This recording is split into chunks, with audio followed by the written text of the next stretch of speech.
Available across the Cayman Islands from Tortuga Distributors. Accept no substitutes. Taste the feeling with Coca-Cola. Brand Source Home Gallery. Inspiring luxury. West Bay Pharmacy. Taking care of your health. And JN Money. From abroad to yard. Fast, affordable, convenient. Doctor's Hospital. Peace of mind is important when life happens. Doctor's Hospital. Always there for you. Call 949-6066. This is For the Record with Ort Connor. Coming to you live from Radio Cayman Studio. For the record. For the record. For the record. Hear from your government officials, independents, and the opposition on issues that matter to you. For the record. Engage in an open dialogue between residents and lawmakers. For the record. For the record. For the record. Informative, impartial, insightful. This is your talk show. 1-800-534-8255. Your calls, your input. This is For the Record. And now, your host, Ort Connor. Good morning, good morning, good morning, O land of soft, fresh breezes and verdant trees. So fair. Today is the 25th day of May 2022, right here in the beautiful Cayman Islands. We hope and we trust that everyone had a restful, peaceful evening. Those of you who are on the roads of the Cayman Islands, whether you're a pedestrian or a cyclist or operating any type of motorized vehicle, we urge you to please be extremely cautious. Ensure that you observe the rules of the road. Remember, the life you save may be your own, maybe a family member, maybe a friend, or just a stranger, but it would have been a life that you have saved. So please be careful out there. For those of you who are celebrating a birthday today, we want to wish you a happy birthday, or if you celebrated a birthday over the past few days, a belated happy birthday to you as well. Those of you who have lost loved ones, again, we want to extend our sincere condolences to you. We hope and we trust that your faith will help to carry you through these extremely challenging times, and that the memories of your loved ones will be a blessing. And I'll add this morning, we hope and we trust that you will continue to get the support of friends and family members. We know that during a time of grief, people will coalesce around you. Some will promise to be there whenever you need them. And as human beings, we have a tendency to forget so quickly, and we don't know internally what those persons who have lost loved ones are going through for the remainder of their lives. So we say to you, keep your promises when you tell them, I'll be there for you.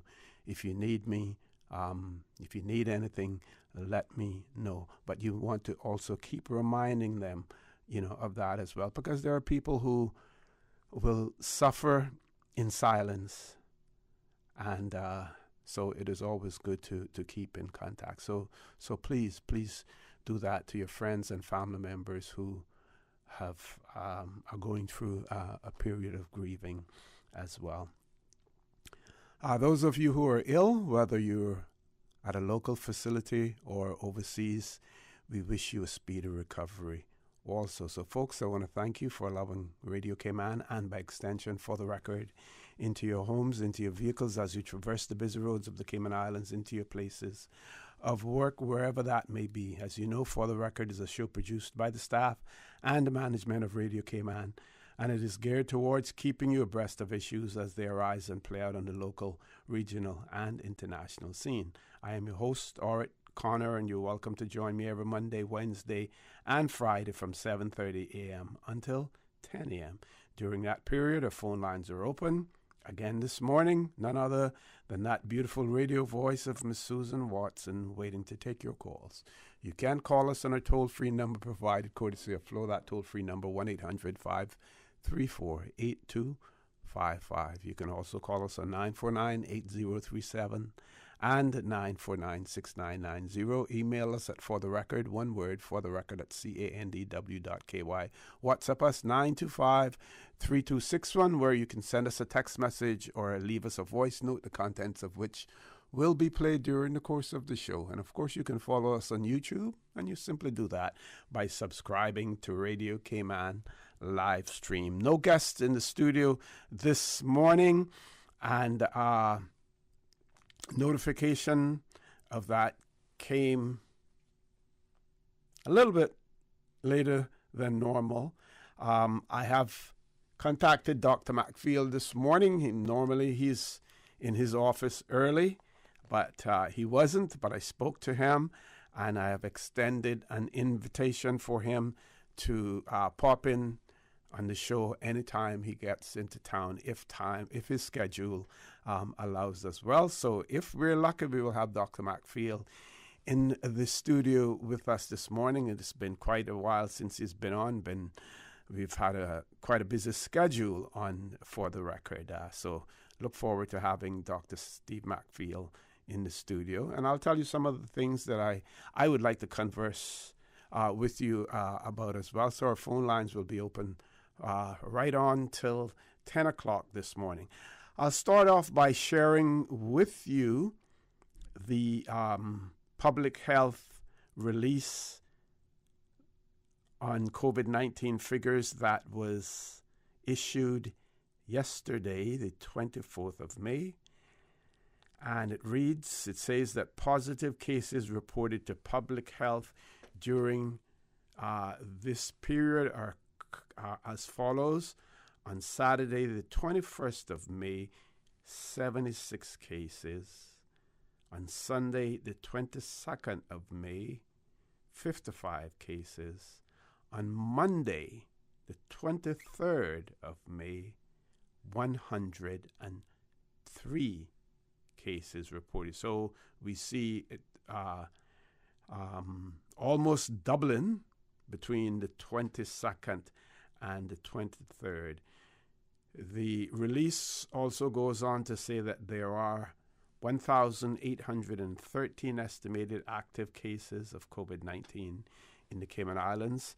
6 persons are currently hospitalized for COVID-19 related causes, and of these, 4 are unvaccinated. 7-day rolling average for the 24th of May is 116. The Sister Islands reported 4 new cases, leaving total cases since the beginning of the pandemic at 941 active cases in the Sister Islands. And active cases in the Sister Islands are currently at 60. So we have 60 active cases in the Sister Islands. Folks, that is alarming. That is alarming for the Sister Islands. I'm not a scientist. I'm not a doctor. But my question is, what does that mean? Does it mean that we are letting our guard down? Does it mean that we are ignoring the protocols? Does it mean that we have become complacent, since it appears as if this strain of the virus is not as deadly as the others, and as a result, many people have decided that we're going to live with COVID? And yes, we have to live with COVID, but at the same time, we do not necessarily have to expose ourselves to it and to end up becoming ill, because again, all of the science is not out on this, so we really don't know what the final results will be in terms of this, the lasting effects of COVID-19. I say all of that to say, folks, it is still with us.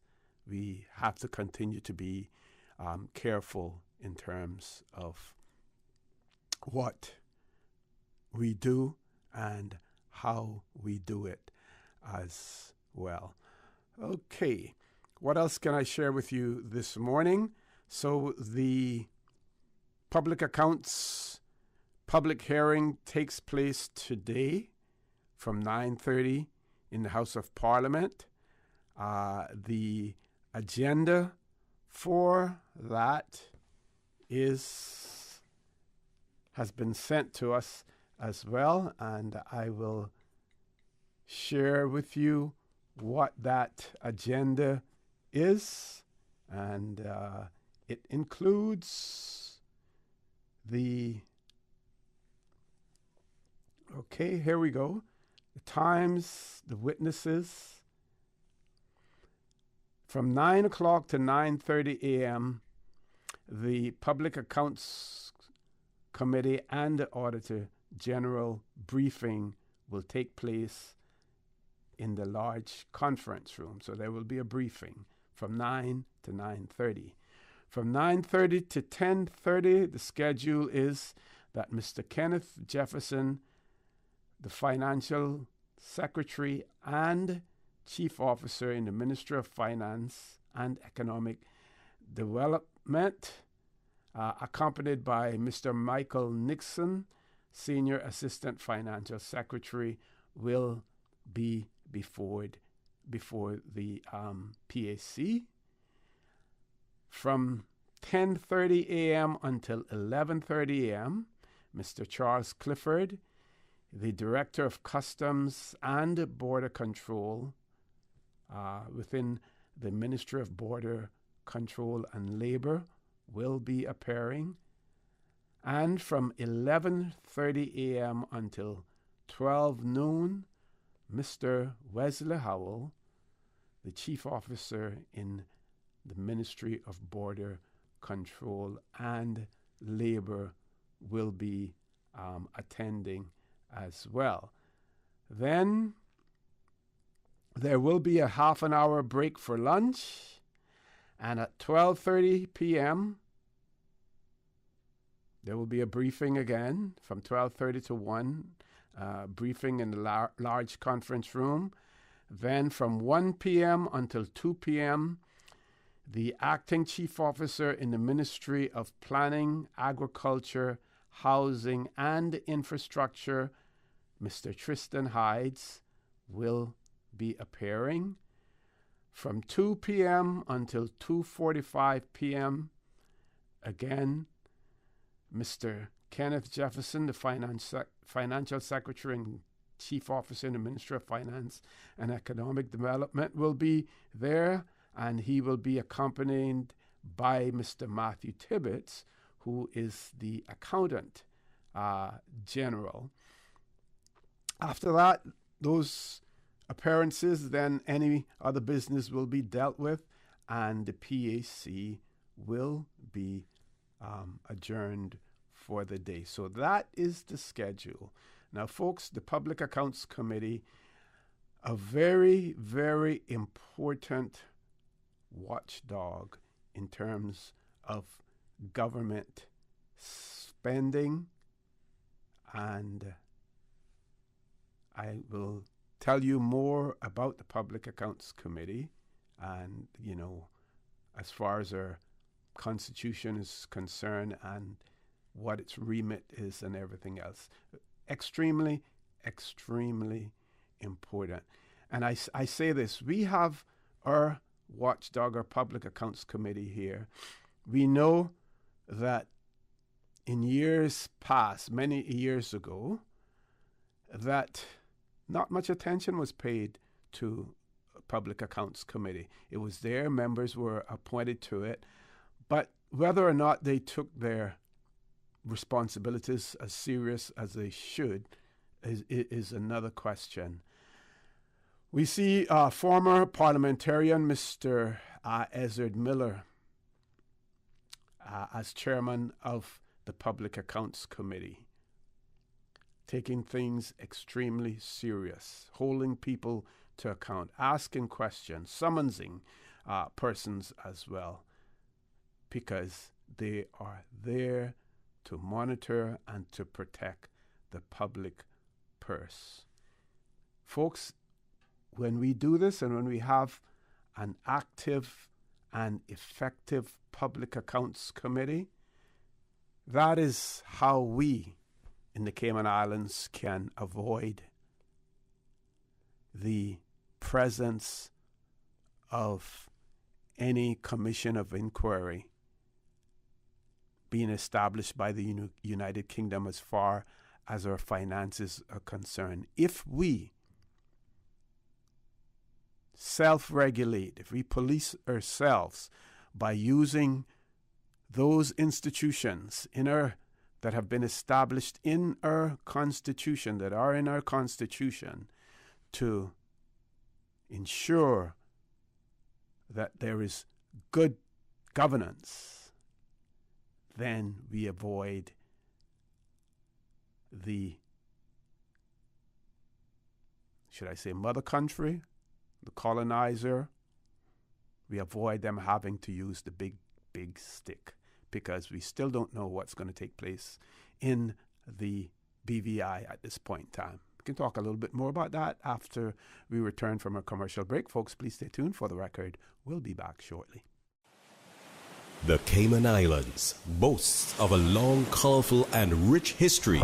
In tribute to our roots, Radio Cayman, the voice of the Cayman Islands, is pleased to bring you the Historical Vignette Series, brought to you by Rotary Central. For more than 110 years, Rotary members have used their passion, energy, and intelligence to take action on sustainable projects. The Cayman Islands, He hath founded it upon the seas. In early 1669, the Spanish Queen Regent issued a general decree authorizing reprisals against those who attacked her territories and ships. The action came in response to attacks by notable privateer Henry Morgan, who used the Cayman Islands as a staging point for his attacks against Cuba. In retaliation for these attacks, the Cayman Islands would become the target of the Spanish. On April 14, 1669, Spanish privateer Manuel Rivero Pardal, with a contingent of 5 ships led by the San Pedro y Fama, attacked several turtling vessels anchored at Hudson's Hole in Little Cayman. Pardal was able to sneak upon his prey by disguising his ships with English flags until they had arrived within musket range, at which point their Spanish flags were raised. In a relatively easy victory, Pardal would set fire to the turtling houses and huts before absconding with the English ship, the Hopewell, and moving his attack onto the northern coast of Jamaica. Most notable from his attack on the north coast of Jamaica was a famous note pinned to the tree at Point Negril, which bragged of his exploits in the Caymans and challenged for a head-to-head fight with Henry Morgan. Since 1993, Rotary Central has worked diligently each year to provide quality bus shelters to our community. A traveling convenience to our school children, the elderly, young people going to work, guest workers, and visitors using the public bus. We, Rotary Central, help you, our advertisers, make it happen. Your marketing dollar travels a far way, positioning your message, your product, your services, your presence in over 83 bus shelters. Every dollar you spend, every advert you place helps to build another bus shelter, providing modest comfort for Cayman travelers. Reserve space now on the only billboard medium in the Cayman Islands. Email rotaryshelters@gmail.com. rotaryshelters@gmail.com. The Bus Shelters, a partner in community convenience. Another inspiration program by Rotary Central Cayman Islands. Radio Cayman's Historical Vignettes was brought to you by Rotary Central. For more than 110 years, Rotary members have used their passion, energy, and intelligence to take action on sustainable projects.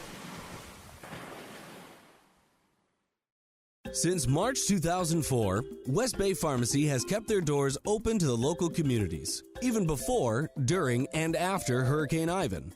At West Bay Pharmacy, our staff provides so much more than pharmaceutical excellence. From the moment you walk through our doors to completing your cash out, our staff will have put your healthcare concerns at ease. We would like to take this moment to thank our loyal friends and customers. To us at West Bay Pharmacy, our patients are our primary concern. We provide thorough background checks and precise calculations to ensure your medical safety. Thank you for being a part of our family and for choosing West Bay Pharmacy, where we care about your health. We think it's time you crossed over to a new vehicle. And with the Toyota Corolla Cross now at Vamt Motors, you have plenty of reasons to make the switch. The crossover body and hybrid engine is a sleek design in a sturdy structure with a spacious interior that opens to extensive cargo space. Stuck in traffic? The high-performance self-charging hybrid system automatically switches between gas and electric vehicle mode, helping you lower both fuel costs and carbon emissions. The Corolla Cross has full LED lighting inside and out, an integrated display audio system with energy monitor, and a dual-zone climate control system to ensure comfort for all. Test drive the new Toyota Corolla Cross Hybrid today at Vamt Motors, Walkers Road. What's that? No sugar, same amazing taste? Coca-Cola Zero Sugar is here to stay. Classic taste, pure satisfaction. Be sure to stop into any Tortuga location and get your own case of Coke Zero. Or grab an ice-cold one straight from the cooler. Brought to you by Tortuga Distributors Limited. Coca-Cola, taste the feeling, Cayman. Make your house into a home. Welcome to Brand Source Home Gallery, your source for premium products and a premium experience. We'll design and install your dream kitchen with crafted cabinets, complemented with elegant appliances. We'll fill it with quality houseware and cookware. Custom-designed closet and storage solutions organize and beautify any area. And with the finest bedding, you'll get a perfect night's sleep knowing Brand Source Home Gallery has everything you need to make your house a home. System 1 loaded. 1-800-534-8255. What is on your mind when it comes to the government, independence, and the opposition?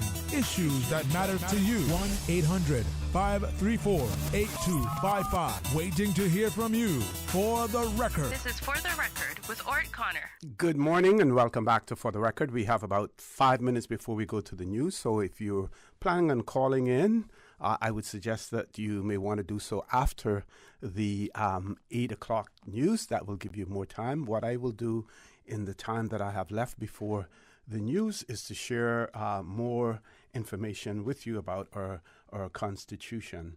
So I mentioned earlier, about the provisions that our Constitution provide, and I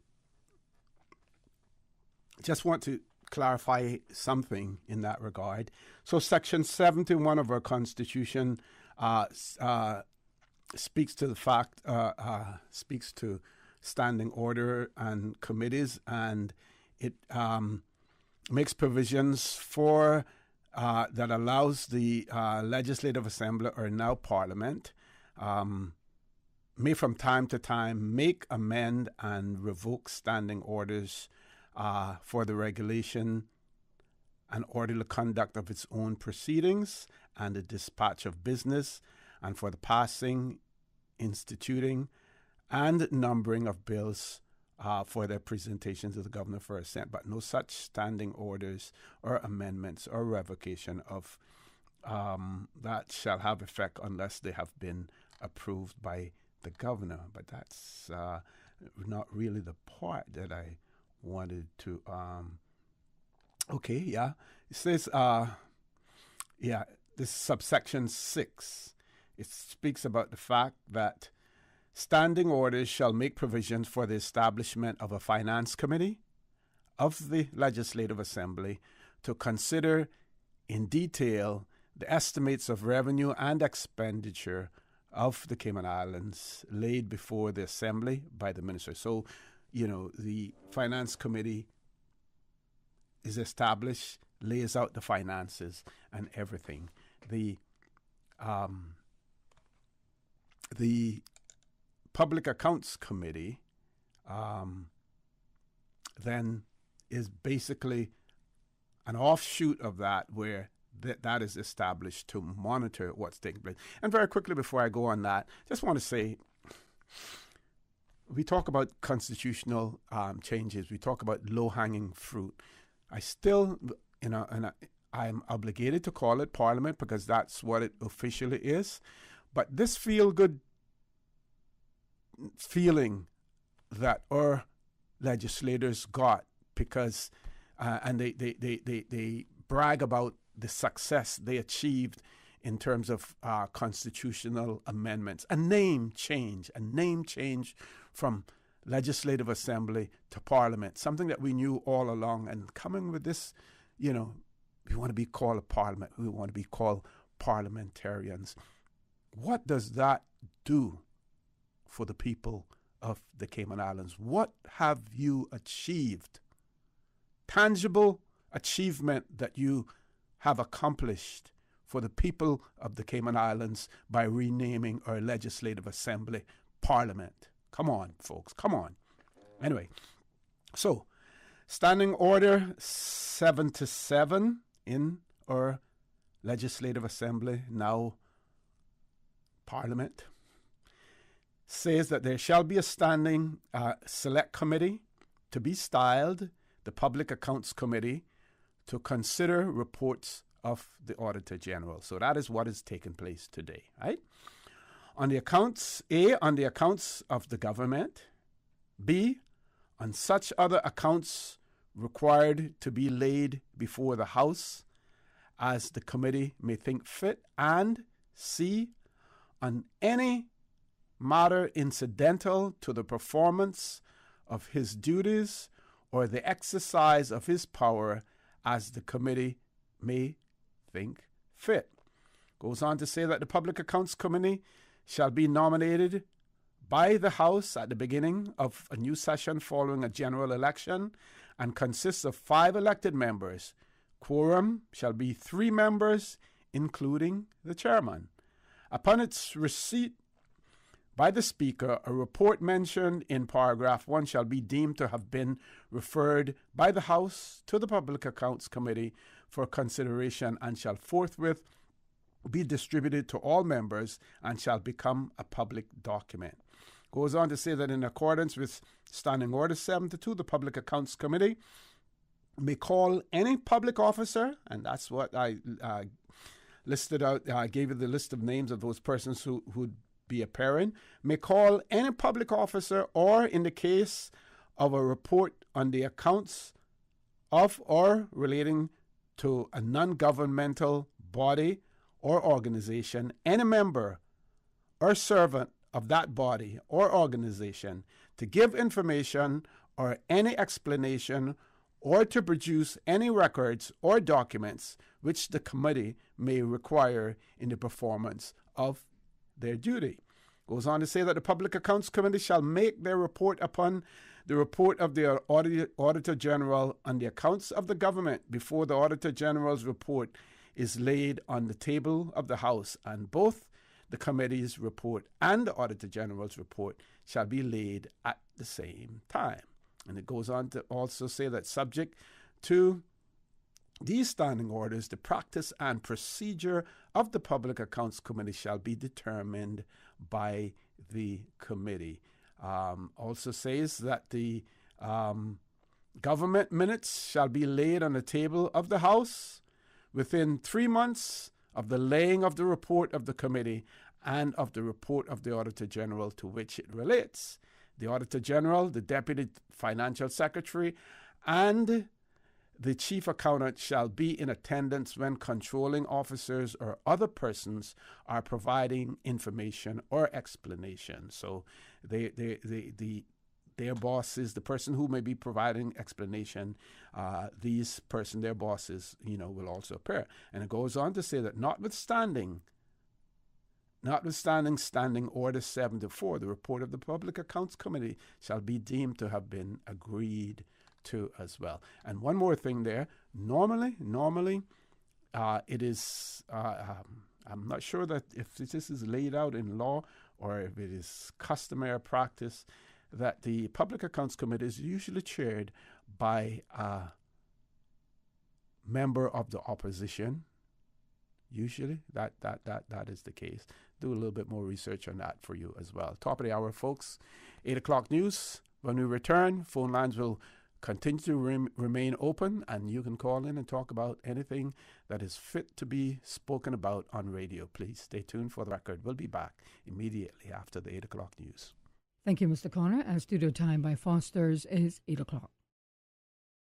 At Foster's, we have better prices, so you can save big on your groceries. Just like Purex laundry detergent. Selected varieties, only $3.99. Save $3. We also have Tostitos chips. Original 10-ounce pack for just $2.19. Save $3.50. And Listerine mouthwash, 33.8 ounce. Selected varieties, only $6.79. Save $2.90. You'll find even more great specials in all Foster's locations or online with Foster's Go. Foster's, better prices because we care. Price is good until June 1st, 2022. Find more specials at fosters.ky. The voice of the Cayman Islands. 89.9 FM in Grand Cayman and 93.9 FM in Cayman Brac and Little Cayman. Silver wings shining in the sunlight. Radio Cayman. The 8 a.m. news is brought to you by ValueMed Pharmacy. Save time and order your prescription refills online at value-medpharmacy.com. VALU-medpharmacy.com. For today's biggest news. Radio Cayman, the voice of the Cayman Islands.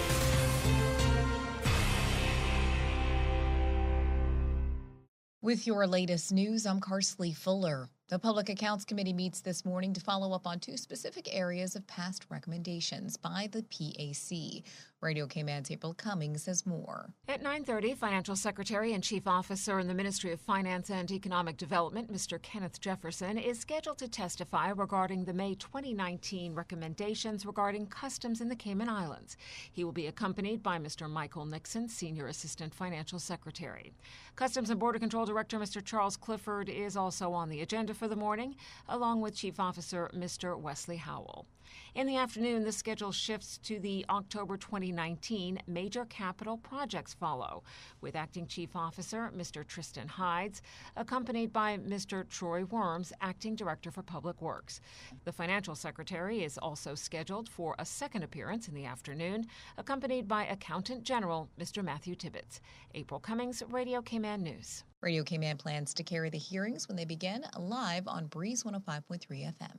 And Island Heritage's annual charity drive proves to be a big success. Radio Cayman's Felicia Rankin-Solins reports. 3 charities were beneficiaries of the charity drive event: the YMCA of the Cayman Islands, the Central Caribbean Marine Institute, and the Cayman Islands Cancer Society.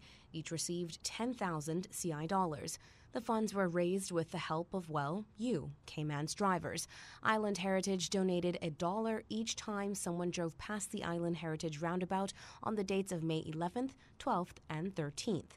For CCMI, the donation will help their team deliver on the Healthy Reefs for the Future campaign, which supports their annual coral monitoring program, disease response, and community outreach and events. The funds raised on YMCA's behalf will support their financial assistance program along with social responsibility initiatives such as Prevent and Protect and Ready to Respond. Both programs are aimed at empowering youth and adults with the knowledge, tools, and safe spaces to share and grow through a focus on child protection, health, and safety. As for CICS, the $10,000 will provide financial assistance for patients in need. For Radio Cayman News, I'm Felicia Rankin-Solins. Charity Drive was established in 2012 as a creative way for the public to support their favorite charities. Since that time, Island Heritage has donated more than $300,000. Now with a check of international news, here's the BBC, which will take us out of the newscast. I'm Carsley Fuller from Radio Cayman's newsroom. BBC News with Chris Barrow. A report in Britain on parties held at the Prime Minister's official residence and other government buildings during coronavirus lockdowns has criticised failures of leadership.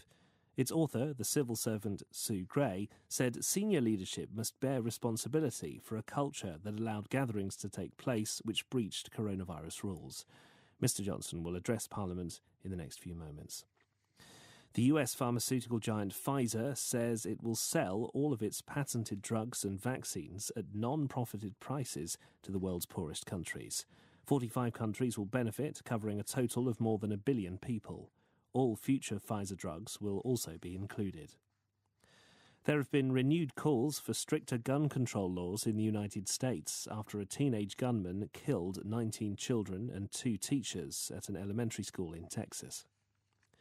The former Pakistani Prime Minister Imran Khan has arrived near Islamabad to lead his supporters who are planning to march on the capital. In response, the authorities have blocked all approach roads to Islamabad and deployed thousands of police officers to stop the march. Russian forces in Ukraine continue to intensify attacks on the key target of Severodonetsk as they try to capture those parts of the eastern Luhansk region they do not yet control. The regional governor said the city was being consistently destroyed and that Russian troops were close enough to use mortars. Trade unions in Chad have begun an indefinite strike to put pressure on the military government to release 6 members of an opposition and civil society group arrested during an anti-French protest earlier this month. The British government has approved the sale of Chelsea Football Club to a consortium led by the American businessman Todd Boehly from the sanctioned Russian oligarch Roman Abramovich. BBC News. The 8 a.m. news is brought to you by ValueMed Pharmacy. Save time and order your prescription refills online at value-medpharmacy.com. VALU-medpharmacy.com. Did you know that ValueMed Pharmacy has a free online prescription service? Managing your health and medical requirements has never been easier with ValueMed. Simply visit value-medpharmacy.com. That's VALU-medpharmacy.com and click the Refill Prescriptions tab on our website. Fill in the information for new prescriptions or refills and choose your preferred pickup location. ValueMed on Walkers Road or Town. Then bring in your original prescription from your doctor when picking up. There's no need to stand in line and wait for your prescription. Save time and pick up prescriptions at your convenience by visiting value-medpharmacy.com. That's VALU-medpharmacy.com. Stay in touch with Radio Cayman for the latest in news and information. Follow Radio Cayman on social media, Facebook, Instagram, Twitter. Download the Radio Cayman app or log on to our website, www.radiocayman.gov.ky. Radio Cayman, your voice, your choice, your radio. The Civil Service Association asks our members to join us on May 26 at 1 p.m. to choose our next Management Council at the 2022 Annual General Meeting. We're looking for a few good people to help us mature into an active, well-known, and indispensable employee organization. This is an exciting opportunity to give back while developing your leadership skills in employee rights and relations. Visit us at sixa.ky to learn more. Healthcare Pharmacy, caring about your health for the past 25 years. Radio Cayman's premier health show. Alzheimer's and dementia, are they the same disorder? Yeah, I think that's a very important question. For the Health of It with Tara Bush. For the Health of It with Tara Bush. Is heard on Saturdays at 9:30 a.m. and on Wednesdays at 7 p.m. Brought to you by Healthcare Pharmacy in Grand Harbor, where they care about your health. Transfer and refill your prescription online. Visit healthcarepharmacy.ky or call 947-8900. Healthcare Pharmacy, now with a new and second location in Governor's Square. The new Healthcare Pharmacy in Governor's Square is open Monday to Friday, 9 a.m. to 6 p.m. and Saturday, 9 a.m. to 2 p.m. Healthcare Pharmacy, where they care about your health. Cayman Islands Center for Business Development is taking applications for the new Grow Your Business program. The program involves 12 free weekly 3-hour training sessions, as well as 1 year of free business coaching, and aims at identifying, training, and coaching micro and small business entrepreneurs on how to effectively navigate the growth stage of business. Interested businesses should submit completed applications by email to cicbd@gov.ky or in person at Suite 101 Baytown Plaza, 68 West Bay Road. For more information, call 244-8009 or email cicbd@gov.ky. The application deadline for the Grow Your Business program is June 1st. The 8:12 a.m. weather report brought to you by CG Britcay, where people come first. Good morning, everyone. Hello? Hello? Oh, sorry, I was on mute. Okay, I see we have just about everyone, and of course Tom drops off, as per usual. Let's just wait a minute here. He always comes right back, and we're almost ready, and... oh, whoever's dog that is, please go on mute. Why won't it let me share my screen? Okay, looks like we're ready to start. We're like a video conference with no technical issues. CG Brit-K. Good like that.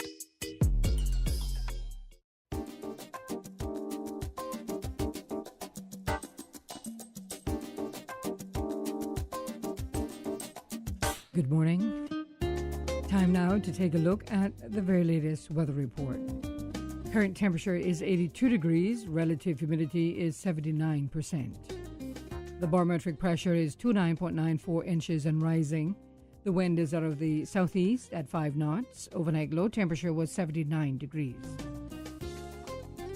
Synopsis indicate partly cloudy and hazy conditions along with light to moderate winds and seas are expected over the Cayman area for the next 24 hours. Possible showers with thunder may drift over the Cayman area during the day associated with a mid-level trough over Cuba. A slight decrease in hazy conditions is expected today. Satellite images show scattered multi-level clouds in and around the Cayman area. Now the forecast for today calling for partly cloudy and hazy skies with a 30% chance of showers with possible thunder. Temperatures will rise to the mid to upper 80s. Winds will be east to southeast at 10 to 15 knots. Seas will be slight to moderate with wave heights of 2 to 4 feet. Tonight, expect partly cloudy and hazy skies with a 30% chance of showers and temperatures falling to the upper 70s tonight. Winds will be east to southeast at 5 to 10 knots. Seas will be slight to moderate with wave heights of 2 to 4 feet. Low tide will be this afternoon at 5 minutes past 1. High tide again tonight at 7:33. The sun will set this evening at 6:56 and will rise tomorrow morning at 5:48. And the outlook is calling for similar weather conditions through Friday morning. The 8:12 a.m. weather report brought to you by CG Brit-K, where people come first. Head east on Cove Road. Sharp left on Church Street. Sharper left. No, your other left. Did I say left? Nope, you missed it. Okay, I'm lost. With money-saving bundling options for home and motor, we're like a GPS that doesn't steer you wrong. CG Brit-K. Good like that. Let's stop and ask for directions. The traffic report is brought to you by Subway. Planning a meeting, event, or office celebration? Visit subway.ky to place your catering order today. Good morning once again. Let's take a look at what's happening on our roads. Traffic is busy coming off of Bobby Thompson Way as well as off of the Linford Pearson Highway off Agnes Way. As we look to the Esterly Tibbetts Highway, traffic is steady heading towards the Butterfield roundabout. And on Northstown Road, traffic is moderate in both directions. Busy traffic coming from the east on Crew Road. And eastbound traffic on Crew Road is moving at a good pace. Downtown Georgetown on Edward Street, traffic flowing pretty good, as well as on Shedden Road out of Georgetown.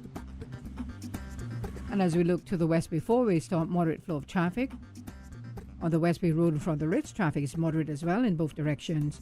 And Godfrey Nixon Way and Eastern Avenue, traffic flowing at a good pace. That's what's happening on your roads. Join us again at about 10 minutes after 12 o'clock. We'll give you another traffic report. Remember, click it or ticket.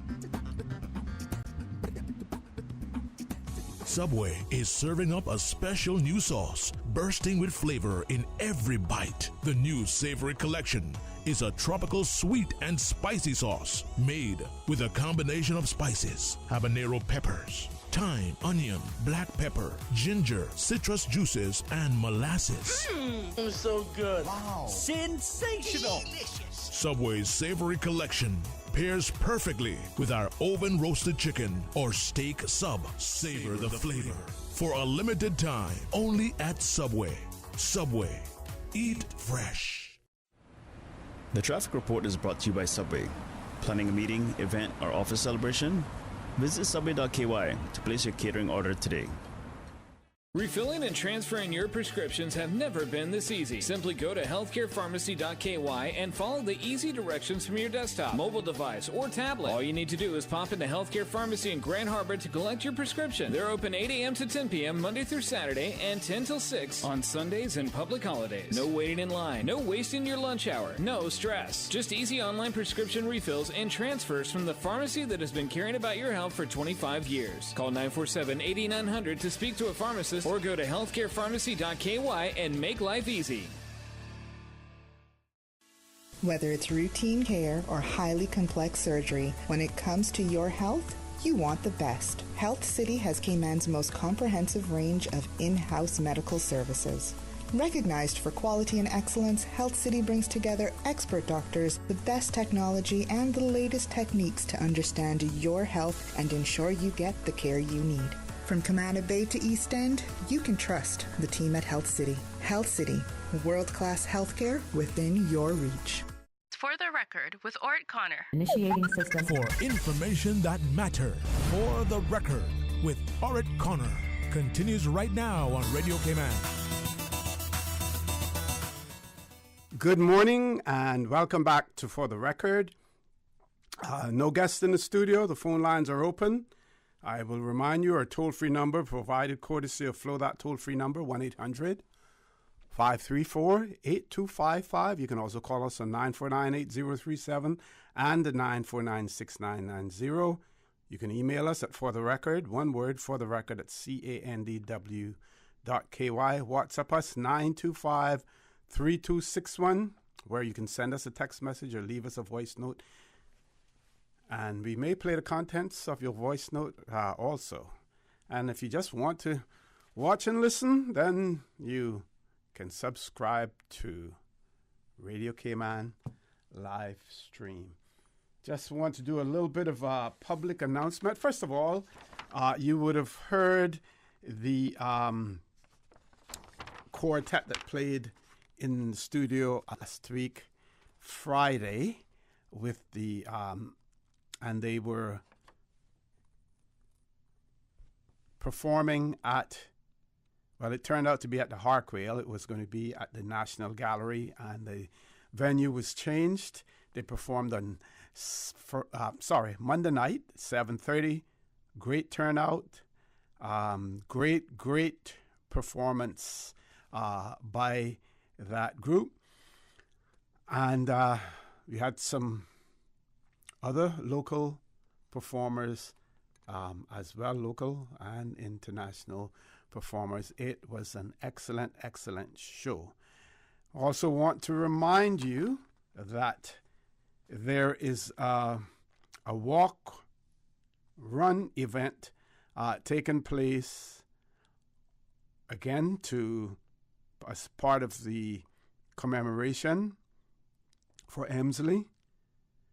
That is going to take place on Saturday the 28th of May. And it's going to be at 5:15 p.m. for walkers and 5:30 for runners. The entrance fee is going to be $15 for adults and $10 for young children. Registration, you can download a PDF from the church's website. That can be done. And I am looking to see here, I'm sure that registration would also be done on the day of the event, at the event as well. The first 300 participants will receive T-shirts as well. If you want any additional information on this, you can call Ms. Evelyn Rocket, 916-5754,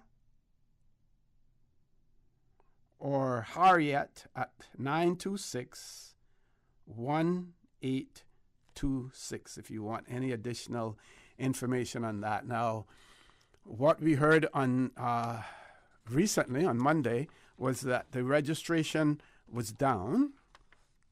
So we want to encourage you to go out there, participate, get registered, keep yourself healthy by either walking or running. It will be well controlled as well.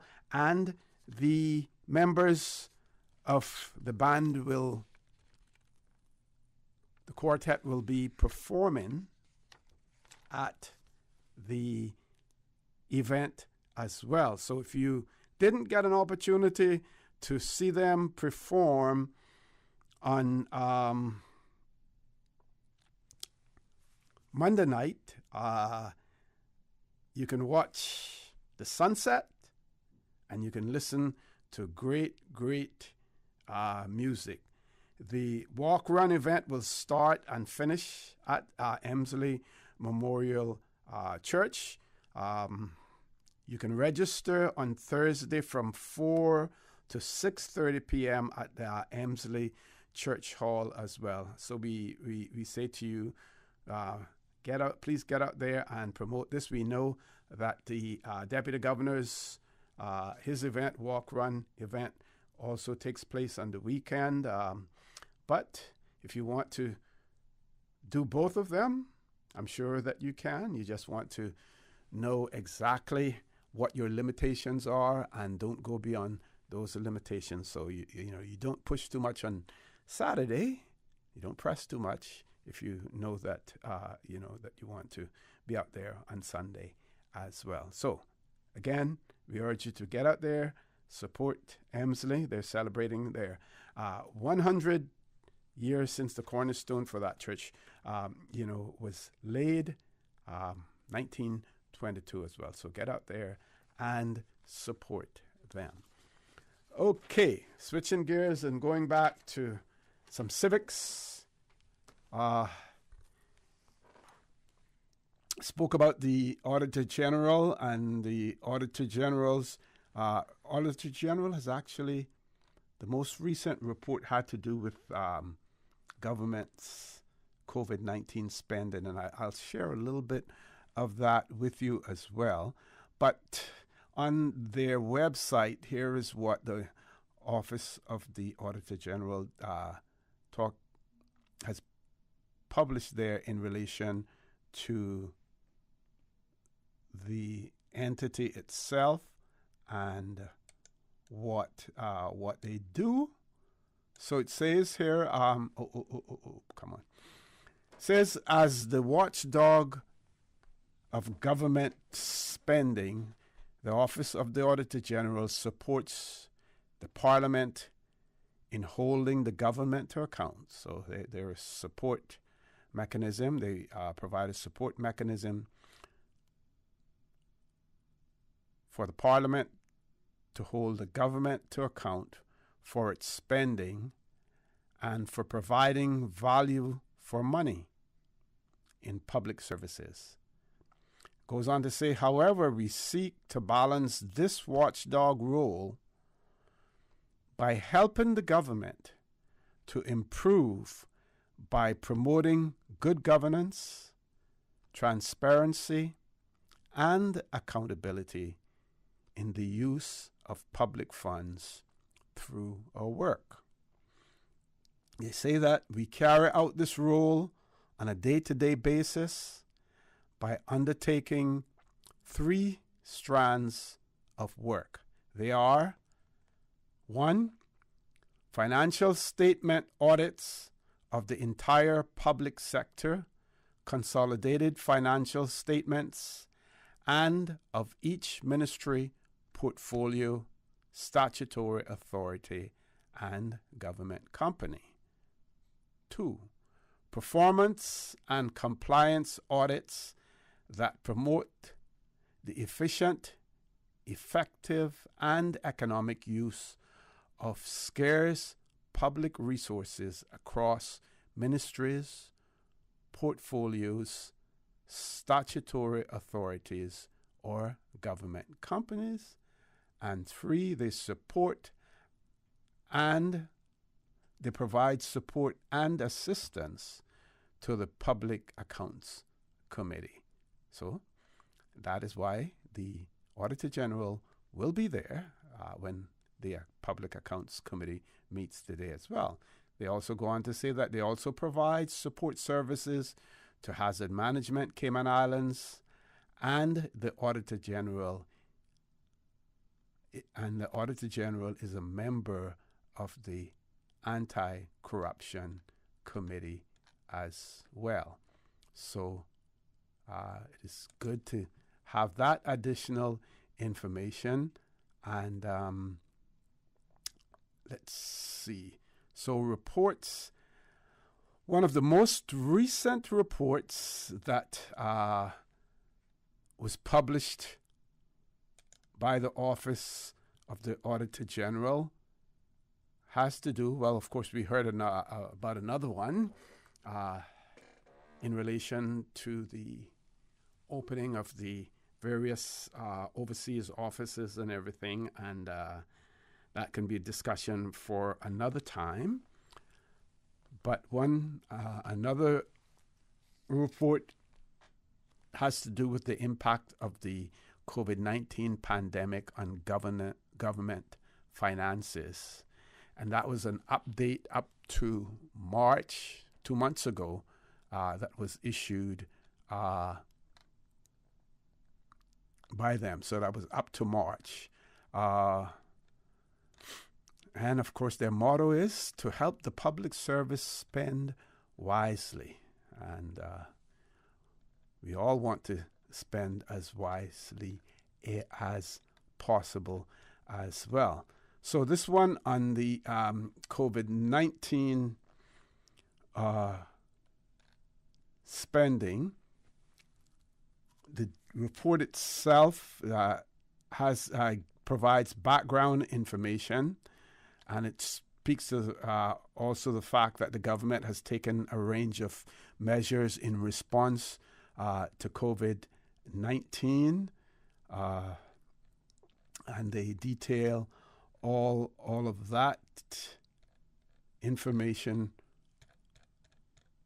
in that report. I'm trying to see if there is an executive summary. We have a graph here on the various spendings amounts that were spent. Let's take a look at that and in support of for businesses. The total estimated cost for that was $118,134,168. Healthcare, $43,891,232. Quarantine and social distancing to promote that, a total of 22, and this is as total estimated cost, total amount of $22,495,451.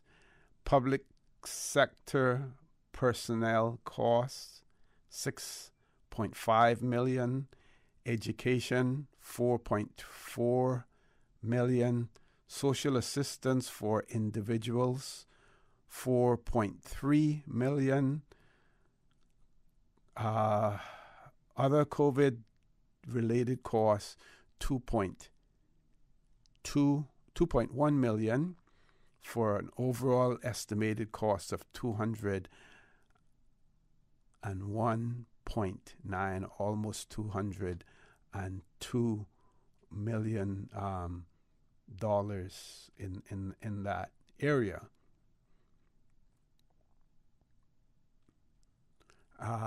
As far as the estimated foregone revenues as a result of COVID-19 pandemic, the revenue that was foregone by government as a result, $131 million.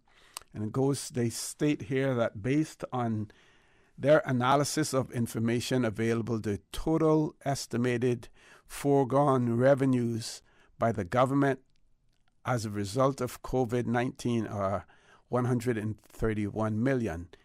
And it says they then provide an exhibit that provides a summary of total estimated foregone revenue by category of revenue stream for the same 2 periods as reported above. Note that we have only included a summary of those revenues that the government has identified as being directly affected by the COVID-19 pandemic. These include revenues from the tourism industry, import duties, and work permit fees. Other revenue streams may also have been impacted by the pandemic. So the estimated foregone revenues up, and this would have been up. We have a period up to September of 2021, and then additional estimated foregone revenue between the 1st of October 2021 and the 31st of March 2022.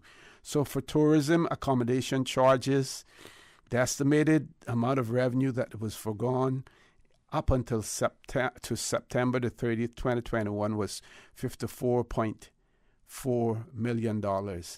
Then the additional amount after that period, an additional $8.5 million, bringing the total to $63 million.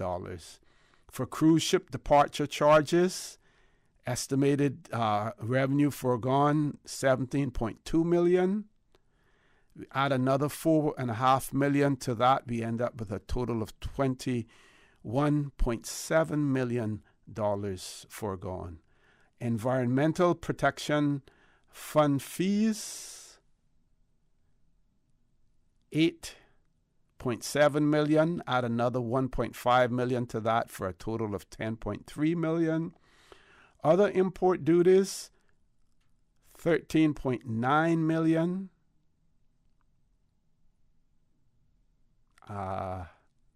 Motor vehicle duty, gasoline and diesel duties, $8.9 million.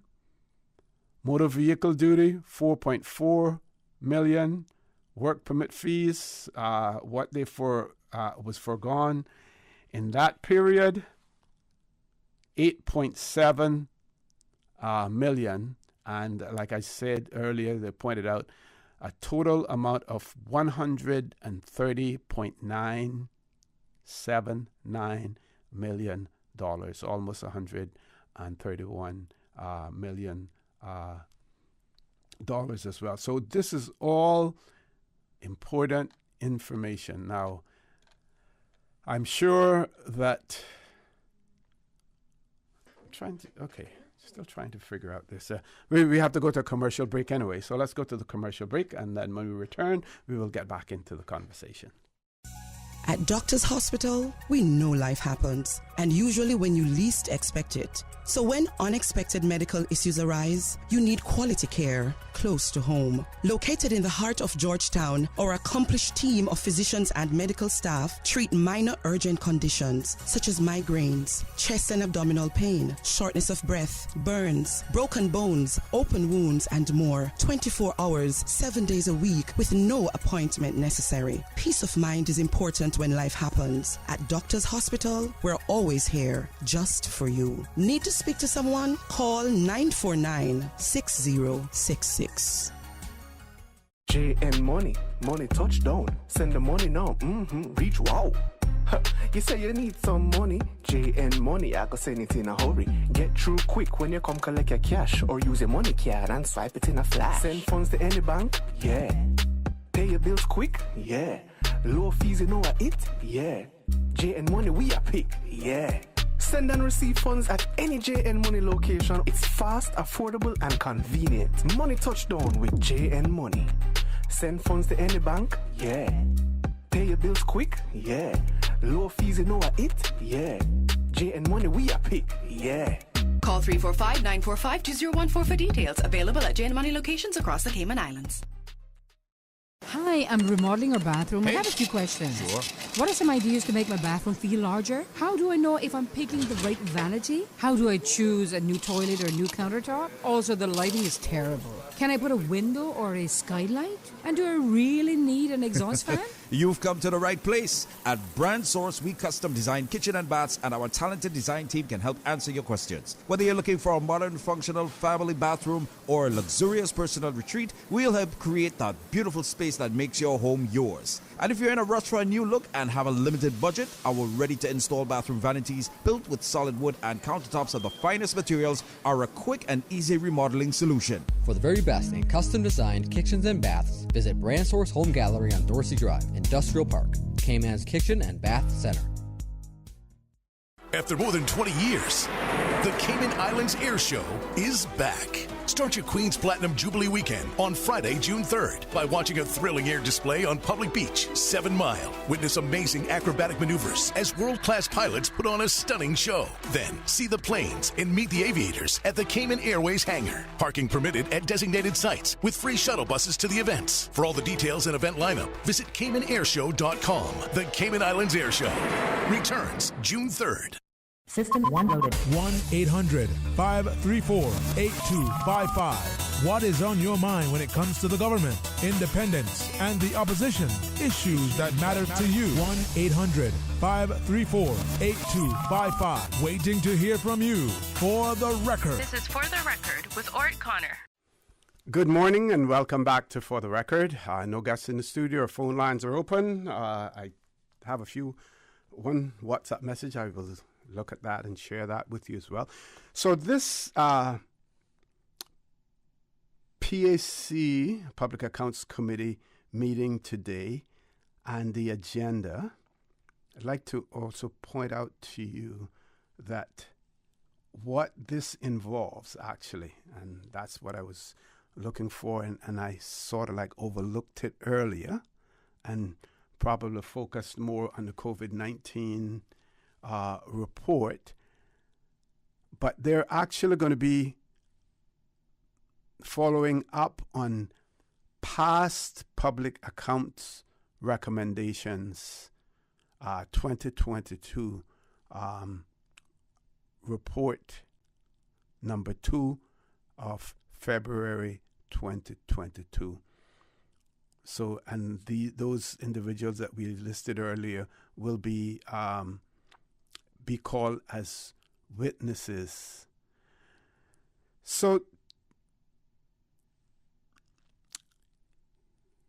it is, I want to be extremely careful how I say this, because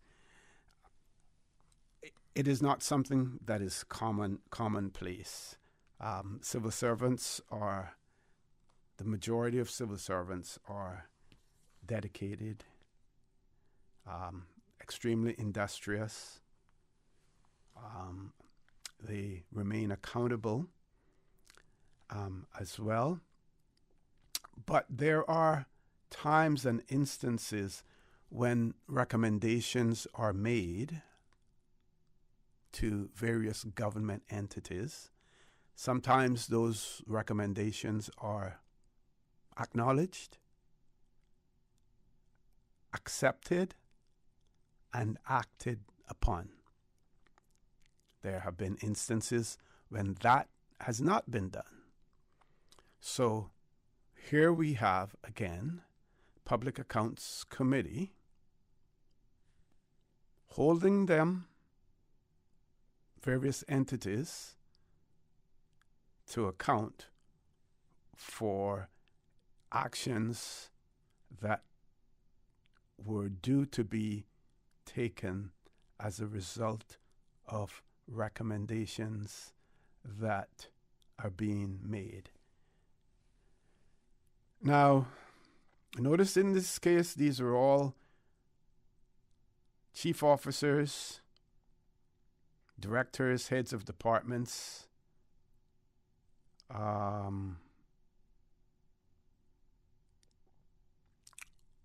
not politicians in there as well. Now, not to say, because the ministers, they have their portfolio responsibilities. So these fall under them at the end of the day. And no doubt should and would be involved in trying to enact the recommendations that have been made. But again, this is a situation where the senior civil servants are being held to account, and should be, yes, this is all right, that they should be held to account for recommendations have been made, because they are the ones who are responsible for the implementation of government policy. And remember now that the PAC is the watchdog body over the Parliament. The Parliament is comprised of elected members from the 19 constituencies that we have. And from those 19 constituencies, an executive is established in the form of a cabinet. And those cabinet ministers are, like we say, members of Parliament. So at the end of the day, no one can shirk from their responsibilities. No one can run from it and say, well, this is what the civil servants were supposed to do. But the elected arm of the government as well, they are responsible because it is falls within their portfolio. And while they may not have responsibility for the civil service itself, their responsibility has to do with policy, development of policy, and then the civil servant implementing that policy as well. So if a recommendation is made that this should be changed, this is the way something should be done, as opposed to the way that it was done before, the minister, of course, has to be involved in that process as well. So that is there. The follow-up report on the performance. Spending a lot of time on this morning because in addition to trying to explain it to you, I'm getting some understanding of it myself. So February of 2022, and remember, the motto of the Auditor General's office: to help the public service spend wisely, because whose money are they spending, folks? It's your money that they are spending as well. So that is why they're there. So this report on the February of 2022, they provide an executive summary, and I'll share that with you. They give an update since their January 22 report, and then they talk about this, speak about the report itself. So scrolling down, and what I'm going to do, Ms. Susan, we're going to take the commercial break while I find this document. We're going to take the commercial break, and when we return, I will share that with our audience as well. Folks, please stay tuned. For the record, we'll be back shortly. We think it's time you crossed over to a new vehicle. And with the Toyota Corolla Cross now at Vant Motors, you have plenty of reasons to make the switch. The crossover body and hybrid engine is a sleek design in a sturdy structure with a spacious interior that opens to extensive cargo space. Stuck in traffic? The high-performance self-charging hybrid system automatically switches between gas and electric vehicle mode, helping you lower both fuel costs and carbon emissions. The Corolla Cross has full LED lighting inside and out, an integrated display audio system with energy monitor, and a dual-zone climate control system to ensure comfort for all. Test drive the new Toyota Corolla Cross Hybrid today at Vant Motors, Walkers Road. At Doctors Hospital, we know life happens, and usually when you least expect it. So when unexpected medical issues arise, you need quality care close to home. Located in the heart of Georgetown, our accomplished team of physicians and medical staff treat minor urgent conditions such as migraines, chest and abdominal pain, shortness of breath, burns, broken bones, open wounds, and more. 24 hours, 7 days a week with no appointment necessary. Peace of mind is important when life happens. At Doctors Hospital, we're always here just for you. Need to speak to someone? Call 949-6066. What's that? No sugar, same amazing taste? Coca-Cola Zero Sugar is here to stay. Classic taste, pure satisfaction. Be sure to stop into any Tortuga location and get your own case of Coke Zero. Or grab an ice-cold one straight from the cooler. Brought to you by Tortuga Distributors Limited. Coca-Cola, taste the feeling, Cayman. For the record, with Ort Connor. Initiating system. For information that matter. For the record, with Auditor General. Continues right now on Radio Cayman. Good morning and welcome back to For the Record. No guests in the studio. I'm not shifting too many gears this morning. I'm staying, I just put it in automatic drive this morning. And one of our listeners has sent us a reminder, and I will share with you as well, information on that hopefully this evening, hopefully, I think it's almost a certainty unless something were to happen. There's going to be an important meeting at the Georgetown Town Hall, also known as Constitution Hall, and I have no problem with changing the name of the Town Hall to Constitution Hall. I think that is important. Where I have the problem is changing the name of our Legislative Assembly to Parliament, because, folks, we have gained absolutely nothing by that. If anything, it probably has cost us, because we have to now, at some point in time, go around and change all of those documents, including our Constitution, that talks about the Legislative Assembly. At some point in time, that will all have to be changed and put the word Parliament in there. We can always say, in a footnote that, where it reads Legislative Assembly, that is now substituted by Parliament. But that was a feel-good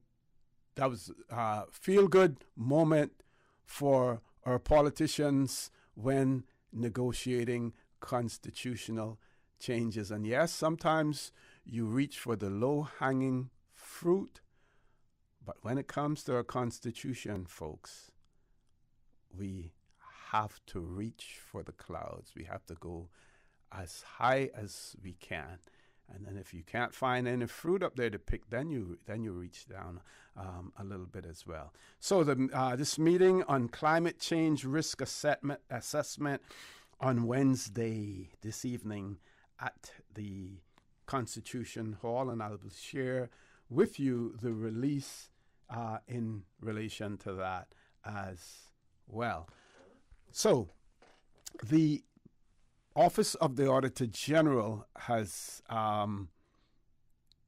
issued, follow-up reports, and this is their executive summary on that. It says the Cayman Islands government is required by Section 77, subsection 7 of the Parliament Standing Orders 2018 consolidation to formally respond within 3 months of the Public Accounts Committee, the PAC, laying an Auditor General's report in the Parliament.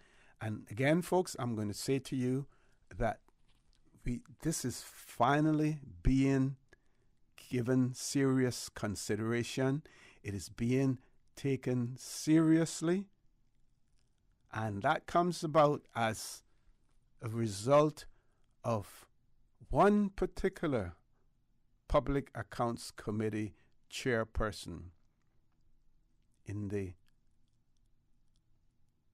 person of former parliamentarian, Mr. Ezra Miller, taking the bull by the horns, taking the standing orders and our Constitution seriously, and not treating government spending with kids' gloves, by taking the gloves off and holding people accountable. So, the Auditor General's executive summary points us to the fact that Section 77, subsection 7 of the standing orders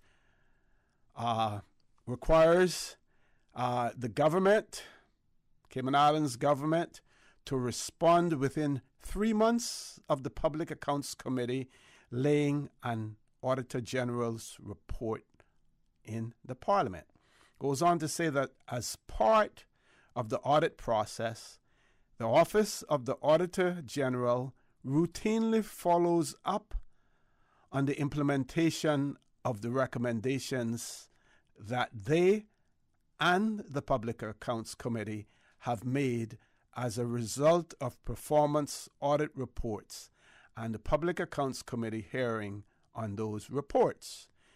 Goes on to say that the Office of the Auditor General published follow-up on post-PAC recommendations report in July of 2017, October 2018, August 2021, and the most recent, January 2022. Says that the August 21 report stated that the Office of the Auditor General planned to prepare a series of reports following up on the past PAC recommendations in the Public Accounts Committee report tabled between September 2018 and December 2020. So the update since their January 2020 report, they say that the January 2022 report provided a status update on 7 reports that the PAC had tabled in the Parliament between September 2018 and July 2021, for which the government had not yet tabled government minutes. The government minutes for these 7 PAC reports were late, ranging between 2 months and 36 months late. 4 responses were more than 2 years late. Now, I'm sure that there are reasons for that. I'm not sure if that is covered in this executive summary, but we will explore those latenesses as well if we get an opportunity. Goes on to say in December of 2021, the PAC table reports for follow-up on past PAC recommendations 2021, Report 1, August 2021, and Improving Financial Accountability and Transparency, Financial Management and Reporting, May 2021. The government minutes for the 2 reports are due on March of 2022. In January 2022, the PAC, that is Public Accounts Committee, PAC, held hearings on the Auditor General's report, Health Services Authorities Outpatient Pharmacy Services, which was submitted to the PAC in November of 2021. The Public Accounts Committee will prepare its own report in due course. When I say PAC, I'm not talking about the PAC government, I'm referring to PAC. Okay. The Office of the Auditor General published its report follow-up on post-PAC recommendations 22. Report 1 in January of 2022, which provided an update on 3 previous reports. The Public Accounts Committee considered this report in January and decided that it would not hold any hearings as the Office of the Auditor General had assessed the government's progress with implementing recommendations in all 3 reports as green, significant progress. However, the Public Accounts Committee decided to write to the relevant chief officers on those recommendations that the Office of the Auditor General had assessed as red, which means no or limited progress, to ask for further updates. The PAC will prepare its own report in due course. So what they're saying here, and they pointed out that one report on the Health Services Authority Outpatient Pharmacist Services, which was submitted to the PAC in November, that they will prepare their report in due course, but they considered the report and decided that it would not hold any hearings as the Office of the Auditor General had assessed the government's progress with implementing those recommendations in all 3 reports as green. So green means good to go. And I believe, folks, that we're seeing the results of that, because we have heard people now talk and laud the service that is now provided at the Smith Road location and how things are going so well there, how nice it is. And I'm going to say I'm not for certain, but if someone knows about it, they may want to call in and big up the Health Services Authority, about it. If you have know about the inner workings of the Health Services Authority and whether or not those updates, upgrades, and changes that were made at the Smith Road location as far as the outpatient pharmacy is concerned are as a result of the recommendations made by the Office of the Auditor General and in conjunction with the Public Accounts Committee, then let us know as well. But it does appear as if that may have been the case. So, folks, what does that mean? It means that the Office of the Auditor General, Public Accounts Committee, they are being effective. They're holding government, ministers, public servants to account. And not just holding them to account and saying, this is what you need to do, this is what should be done. They're following up on it to see whether or not it has been done. And if it hasn't been done, then you will need to explain to us why it has not been done, possibly when you are going to do it, how you are going to do it. But at the end of the day, it has to be done. Now, we know that people talk about the civil service and how difficult it is for people to lose their jobs in the civil service. But when you hold public servants to account and their actions or lack of actions becomes public knowledge, not through sensational news, not through social media, but using the legislative tools that we have to do so in the form of the Public Accounts Committee, that helps to keep people responsible, puts their actions in the public spotlight, shining the light on them. And as a result, that, folks, is how you get positive action. Top of the hour, headline news. Please stay tuned. And again, we urge you to, if you want to participate in this discussion or if you want to go off on a tangent and talk about something else, call us on our toll-free number, 1-800-534-8255. Other landlines, 949-8037, 949-6990. WhatsApp us, 925-3261. Email us at for the record, one word, for the record, at candew.ca. Ready for me, Miss Susan? Please stay tuned. For the record, we'll be back after headline news. Radio Cayman, maintaining the innovation. On a daily basis, making it easy to connect with you, our listeners. Add us to WhatsApp today, 925-3261. That's 925-3261. Radio Cayman. Send a text or voice note. Can I send a request, please? You don't really have to ask us. Just send a request. This is a shout out to my ex. Radio Cayman, the voice of the Cayman Islands. Radio Cayman, maintaining the innovation.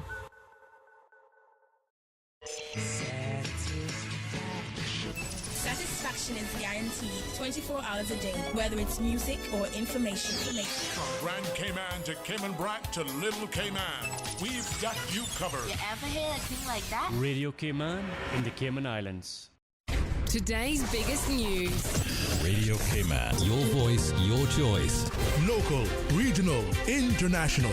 This is Headlines from Radio Cayman's newsroom. Today's biggest news. Public Health reported 234 cases of COVID-19 between Saturday and Monday, 4 of those in the sister islands. There are 1,813 estimated active cases in Cayman, with 6 people in the hospital. 19 children and 2 teachers have been killed in a school shooting in Texas. The attack happened on Tuesday at Robb Elementary School in Uvalde, around 80 miles west of San Antonio. The children killed were aged 7 to 10. Xavier Javier Lopez and Amara Joe Garza, both 10, and Uzziah Garcia, 8, are among those named so far. Teachers Ava Morales and Irma Garcia also died in the attack. It's the deadliest shooting at a U.S. elementary school since 20 children and 6 adults died at Sandy Hook School a decade ago. U.S. President Joe Biden has made an emotional call for the U.S. to, quote, stand up to the gun lobby and tighten restrictions. The 18-year-old suspect was shot dead at the scene. Those are your headlines. I'm Carsley Fuller.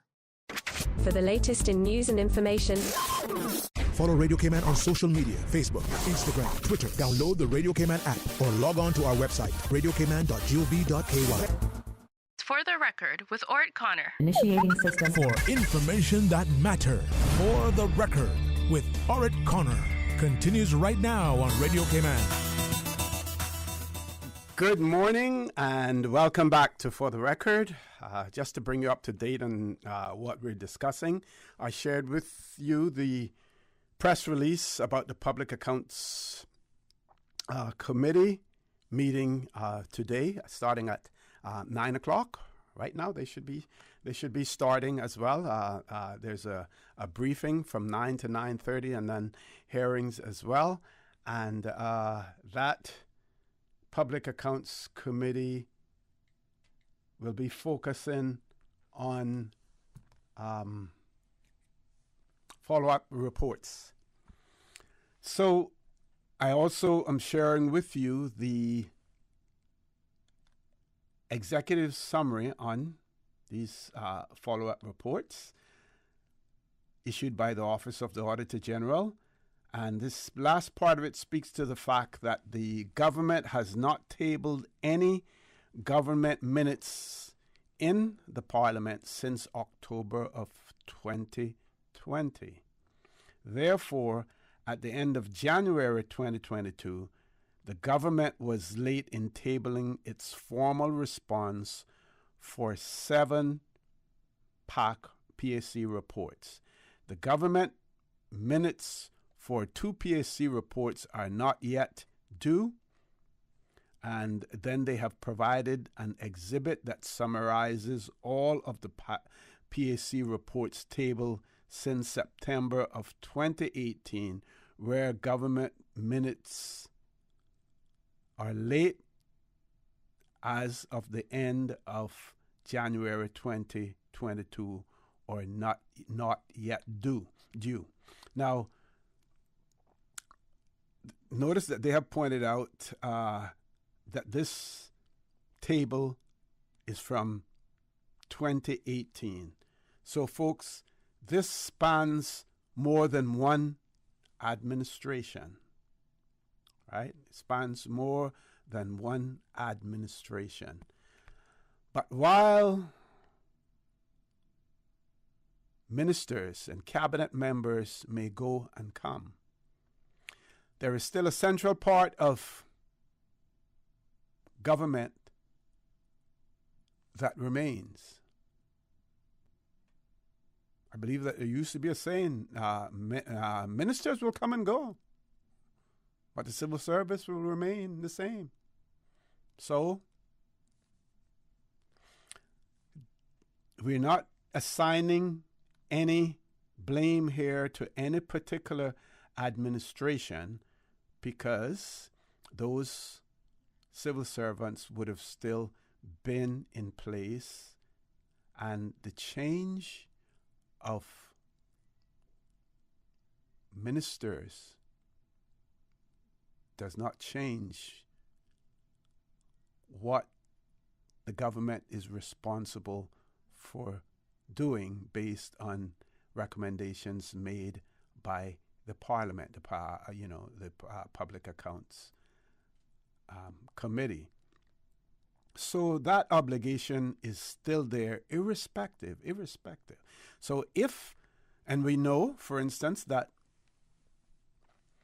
ministers, I guess it depends. It depends on the governor that you have, whether or not ministers will have much, or how impactful their opinion may be in terms of the selection of chief officer, and whether or not they would have any say in determining which chief officer they would want to have. But if a chief officer who has departments that fall under their remit, and they have follow-ups and obligations based on recommendations made by the Office of the Auditor General and the Public Accounts Committee, if they move from one ministry to the other, they don't take that responsibility with them. That then goes to the person who is then occupying their position as chief officer in that particular ministry. So nothing falls away from the ministry at the end of the day. You may even change the name of the ministry, but it doesn't fall away. So this obligation, what I'm saying is that this obligation to adhere to this obligation to respond and to make changes as recommended and agreed to continues irrespective of whether or not governments change. So the exhibits, the exhibit that they have placed on here, it says Exhibit 1, Public Accounts Committee Reports Tabled and Status of the Government Minutes up until January of 2022. So follow up on past PAC recommendations, 2021, report number 1, August 2022. The date that it was tabled was on the 28th of December. The government minute is due on the 8th of March. And it is not yet due, okay? Improving financial accountability and transparency, financial management and reporting, May of 2021. The date that it was tabled was in December of 2021. The government minute due on 8th of March 2022, and it says not yet due. That would have been based on when this report was published.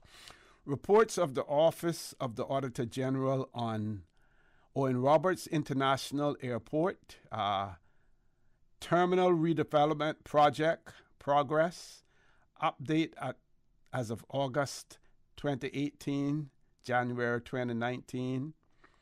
Financial reporting of the Cayman Islands Government General Report 2019, Improving Financial Accountability and Transparency Budgeting, December 2020.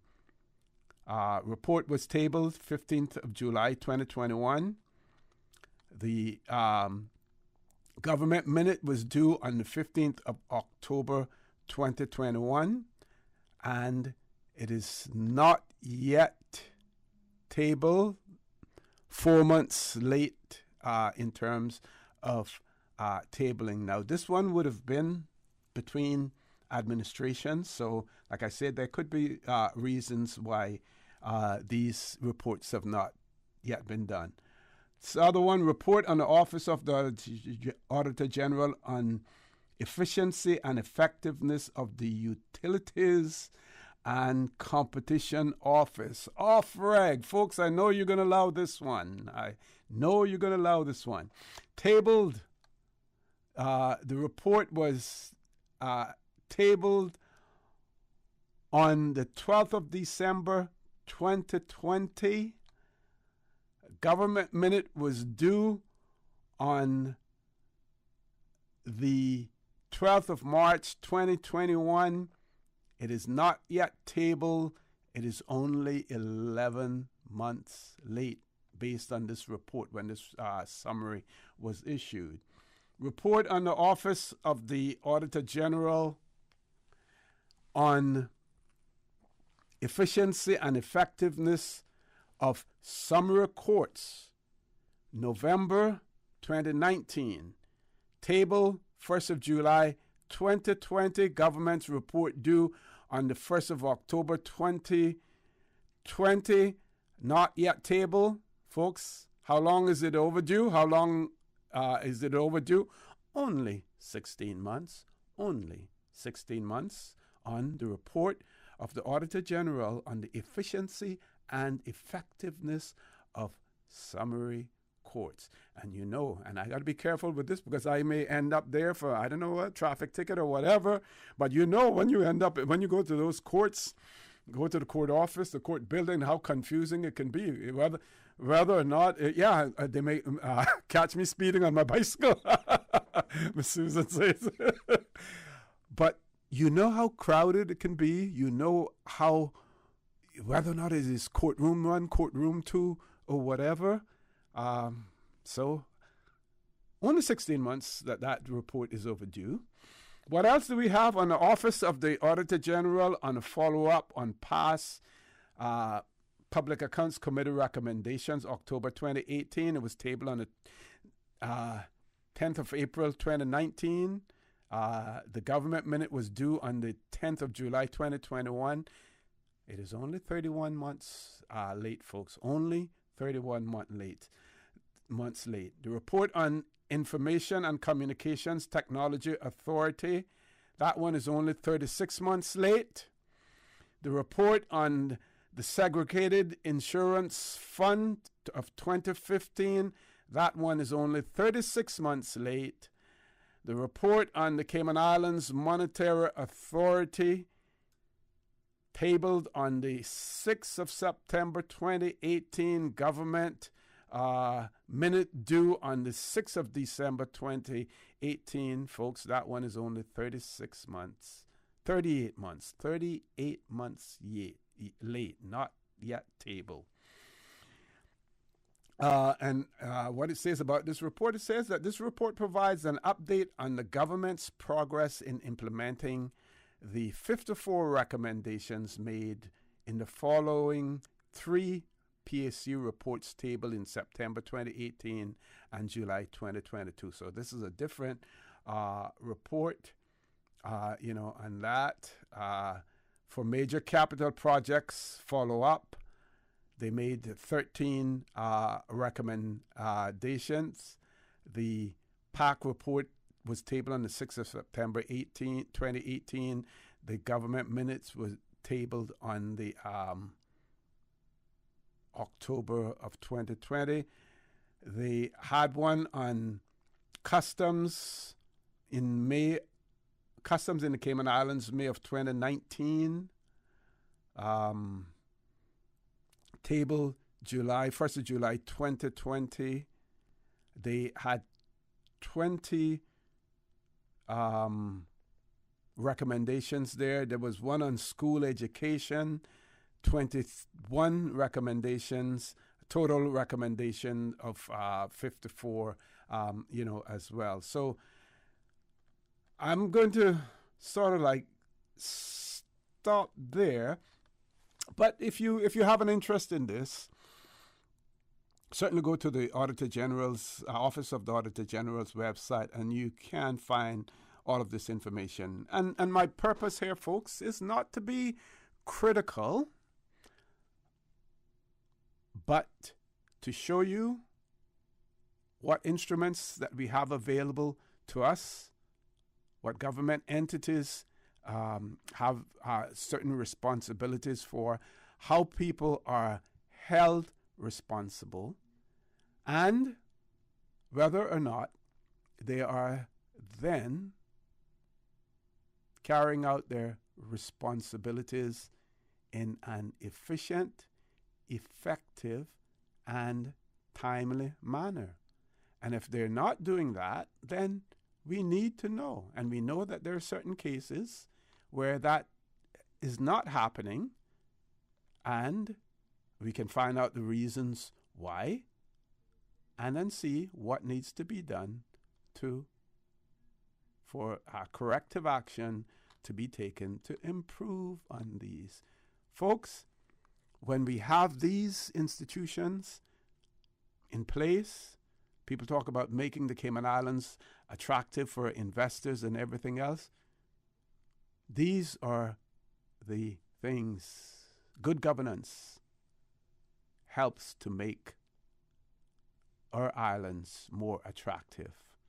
If we act like a banana republic, I won't say that we won't make ourselves attractive, but we may be attractive to the wrong persons, the wrong organizations as well. We want to see progressive, clean money, clean investment, clean activities in the Cayman Islands. And how do we do that? We do that by keeping the government clean, folks, keeping the government clean. How do we do that? We do that by having oversight bodies that ensure that that happens as well. Time to take a commercial break. Please stay tuned. For the record, we'll be back shortly. JN Money, money touchdown. Send the money now. Reach wow.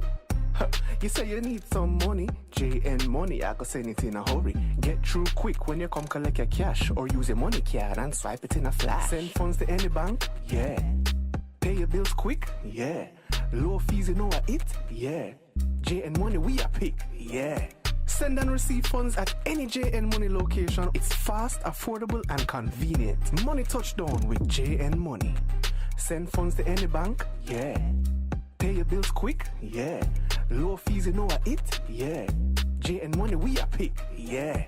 Call 345-945-2014 for details. Available at JN Money locations across the Cayman Islands.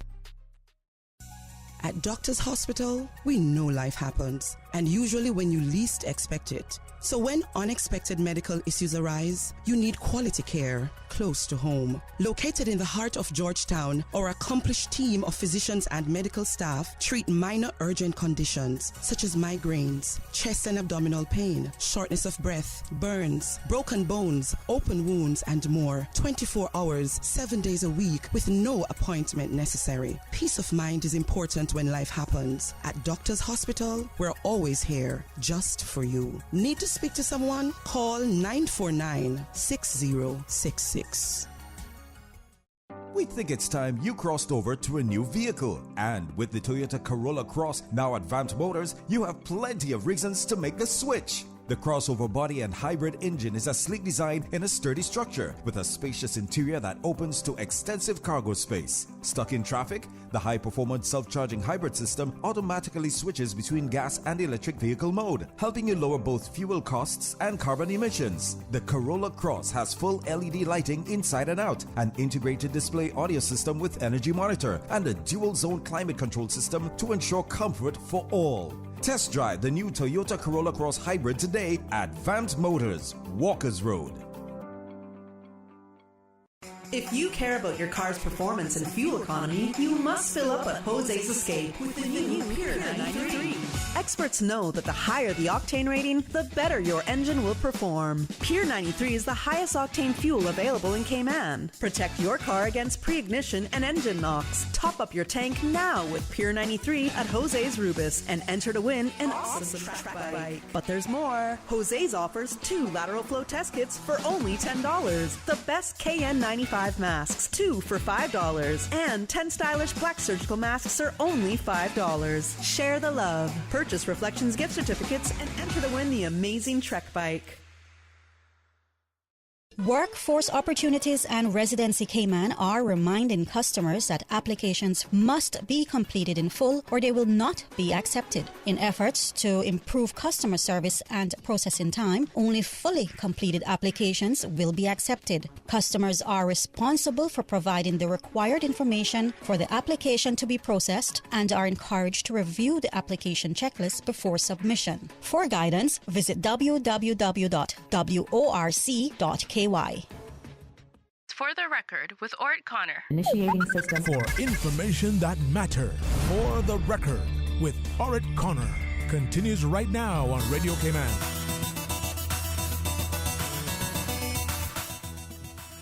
Good morning and welcome back to For the Record. No guests in the studio. Phone lines are open. Email is there. WhatsApp there as well. One person has sent a WhatsApp message and said, this is an opportunity for a history lesson. Says, as a Georgetowner and having lived close to close by Constitution Hall, can you say what was the premises now housing the Parliament initially used? What was the premises now housing Parliament initially used for? What activities existed on that land before the Legislative Assembly building was built 50 years ago? Person says, I am aware that Messrs. W. Nixon, that would be Mr. William Nixon, and Mr. B. Bush, that would be Mr. Berkeley Bush, had properties in the proximity. Okay, so let's start with Mr. William Nixon. Mr. William Nixon had a shop. It was also basically a community meeting place. I remember my father, when he was home from sea, would sit in Mr. William Nixon's shop and talk with them, and many of our elders would sit there in the evenings, and talk as well. And of course, I think at that time, was it Dr. Rose's house, right on the corner where the All building is and those jewelry stores. So if you're heading towards from the town hall, going towards the tourist landing there, right on the right-hand corner, there used to be a house there, and I believe Dr. Rose used to dispense medicine from there. If it wasn't Dr. Rose, someone let me know. Call in or send a WhatsApp message and let me know who that was. Then you had Mr. William Nixon's shop that was facing the south end. That was on the road where, what's there now? Is that a restaurant or whatever? Whatever is adjacent to the Legislative Assembly. Mr. Berkeley Bush's house was facing more to the west, so that would have been on the North Church Street side. And there is a article in one of our Trade Winds newspaper that I came across. Mr. Berkeley Bush built the first duplex to be built in the Cayman Islands, was built there.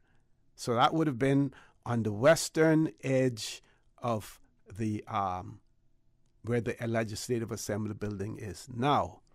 It was a big almond tree behind Mr. William Nixon's shop. Huge almond tree. When it was turned into a park, it was called the Princess Royal Park. And in that park, there was a set of swings that was established almost behind Mr. William Nixon's shop. Then we had the building itself in the Princess Royal Park open, almost like a cabana that was there. In 1965, I believe it is, Byron Lee and the Dragonaires performed there as well. And of course, to the east of that, the town hall was there. So the Princess Royal Park was basically surrounded by Mr. Berkeley Bush's house, Mr. William Nixon's store, the town and the town hall. Where the old Cable and Wireless building went, that was an empty lot there before when I was in the Cubs, and Miss Tit and Miss Joyce and them, our Cub pack would meet on that side. We would meet on the eastern side or of the town hall as well. So what was there where the Legislative Assembly is now? The Princess Royal Park. We have 2 callers and we have a break to take. So we're going to take the first caller, go to the break, and take the second caller. Caller, good morning. Welcome to For the Record. Good morning, caller. Welcome to For the Record. Susan, not hearing anyone. Let's go to caller. Are you there? Yes, I'm here. Go right ahead, Captain Paul. How are you doing, sir? Oh, still hanging in. Yeah, that house you're talking about, that was Carson Solomon House. Okay. Kitchener Solomon brother. Yes. That's where Dr. Rowe's office. And William Nixon, I think, William Nixon, and right go down there, it was where the old building is now, was Bartlett's store in that section, and Ben House was just a little bit lower. Right. Where the big the tower building was eventually built. Right out in front of there, and it was also a sawmill there one time. Really? Yes, Leo.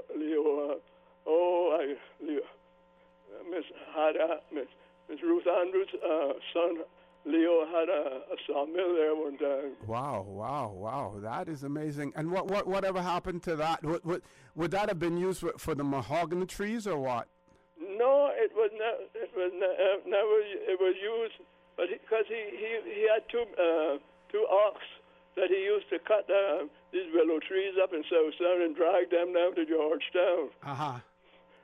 So I could say so much more, but I give somebody a chance. Yeah, but before you go, Captain Paul, because I tried to call you one day last week, and this is something that I wanted, because I think it is so important for us to ensure that we correct two errors that we're making. And one was corrected the other day about the late A.J. Miller being the last living vestryman, and we know that was incorrect because Captain Owen Farrington is still alive.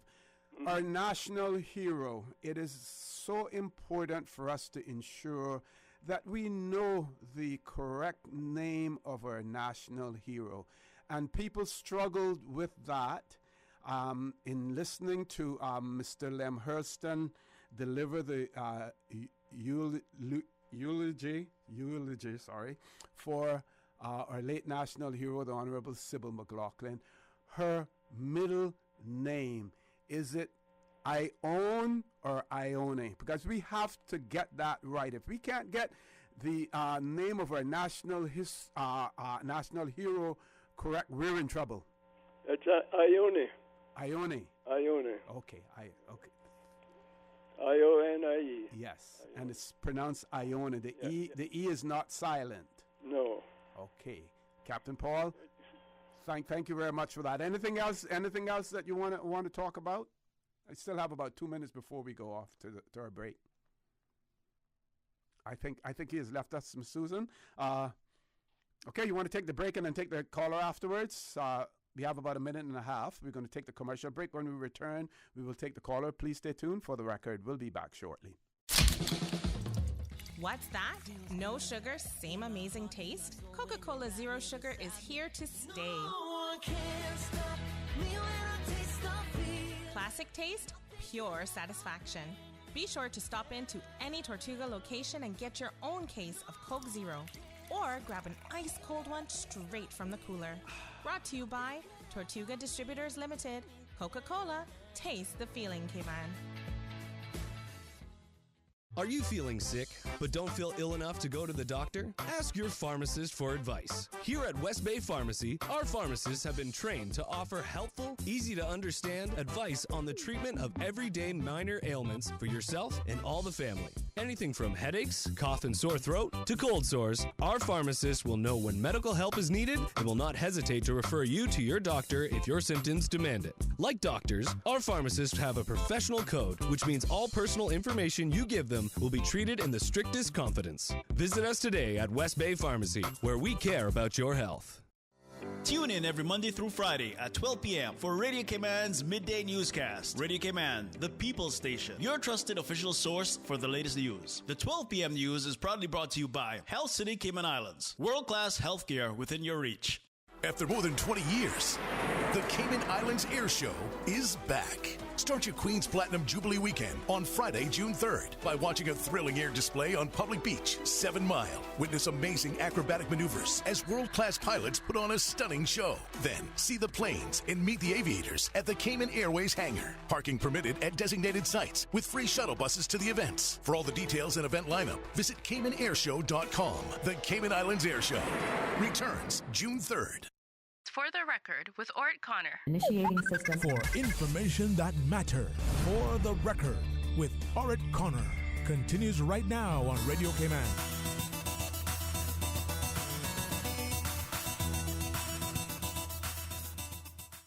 Good morning and welcome back to For the Record. We do have a caller on the line. Caller, good morning. Welcome to For the Record. Good morning. Good morning. Good morning. How are you? I am very grateful. I'm fighting the flu. Thank God it's not COVID. Okay, that's good. Yeah. And I don't know what happened with my phone, or the lines. But anyway, it cut off. So I had to call back. Maybe it's the forces in nature.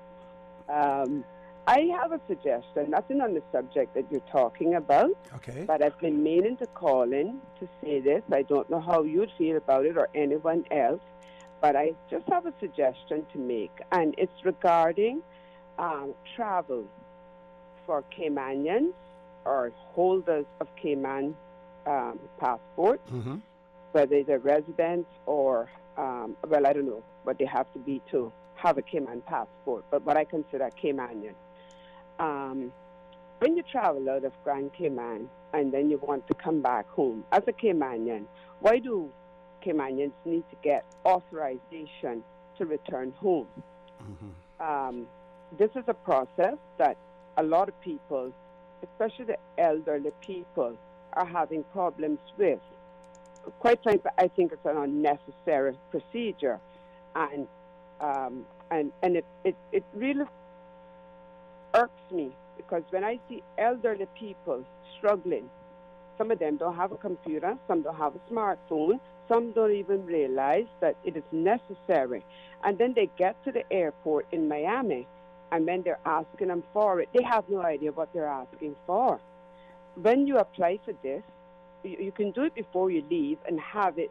It's good for 3 months, and then, of course, you don't have to do it when you're away. But my question is, why is it necessary at all?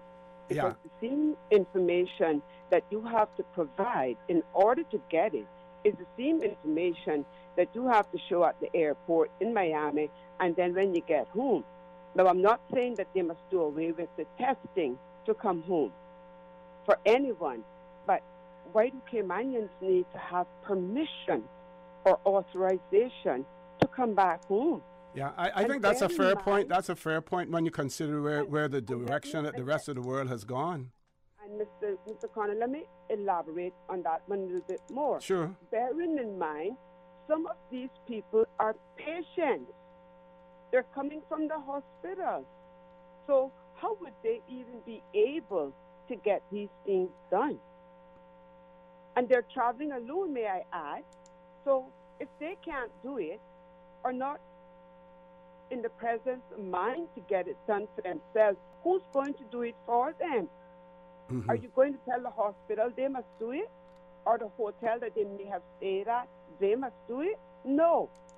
I think it needs to be done away with ASAP. It is not necessary. And what would we put in place? Because I believe that the authorities would argue that until they do away with the requirements to quarantine, that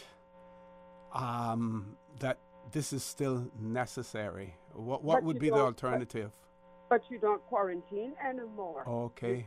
No, you have the option now to do the lateral flow test or PCR or both. That's the return home. Okay. And once that test is negative, then that should be your permission to come home. Because you have to provide those results at the airport as well. You have to provide proof of vaccination. So that's the requirement that you also need to provide when you're leaving if you want to pre-apply. So if that is what you need coming back home, why do you need to apply for permission to return home? And I'm not the only person that's talking about this and seeing that it's very unnecessary and unfair to many people. So I think those who, I don't know who it falls under, and you don't even have to tell me, but I think they want to think about that because sometimes there's something called overkill. Yeah. And that is what that is. And also, I feel so sorry for these elderly people, whether they're patients or not patients, who don't even know that it is required for them to have when they want to come home or when they're ready to come home, and then they show up at the airport and they don't have it. Then they say, oh, you don't have to print it, you can have it on your phone. Then you get to the airport, and for some strange reason, whether it's Wi-Fi or data, you can't get online to even bring the document up if you still have it on your phone and you didn't print it. And that happened too. And they make no exceptions. If you don't have that, you can't travel. You don't board that plane. You don't leave the counter. Wow. You don't leave that counter. Wow. Like I said, if the requirements are that you are vaccinated and then you have tested negative to come into the island, and I'm specifically speaking about Caymanians. I can see if it's a tourist and they want to come here, then perhaps they go through the channels and they get their approval to leave their country and come here, or if they can pre-apply and have it or whatever, that's a whole different ball game because we don't really know what else is happening in the other countries. So I think you have to keep something in place there. But for Caymanians who are either traveling up to the doctor and coming back or just traveling up for business and coming back, I do not think that needs to be put on them. Okay. Good point. But of course, we haven't had a press briefing, or we don't know when changes are likely to take place again as far as these regulations are concerned. We seem to be, to a certain extent, treading water at this point in time. Well, I don't really know what it is that they're doing, but that part I can tell you makes absolutely no sense. And it's certainly keeping down in numbers with the virus. So I don't know why they're holding on to it. I don't know whether it's to provide people with jobs. I don't know.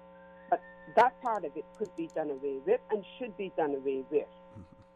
And besides that, to get it done, especially if you have been vaccinated in Cayman, it's a very stressful ordeal. And I'm telling you, I witnessed someone doing it for themselves. It is a very stressful ordeal. Having to upload this and do that, and it is not necessary.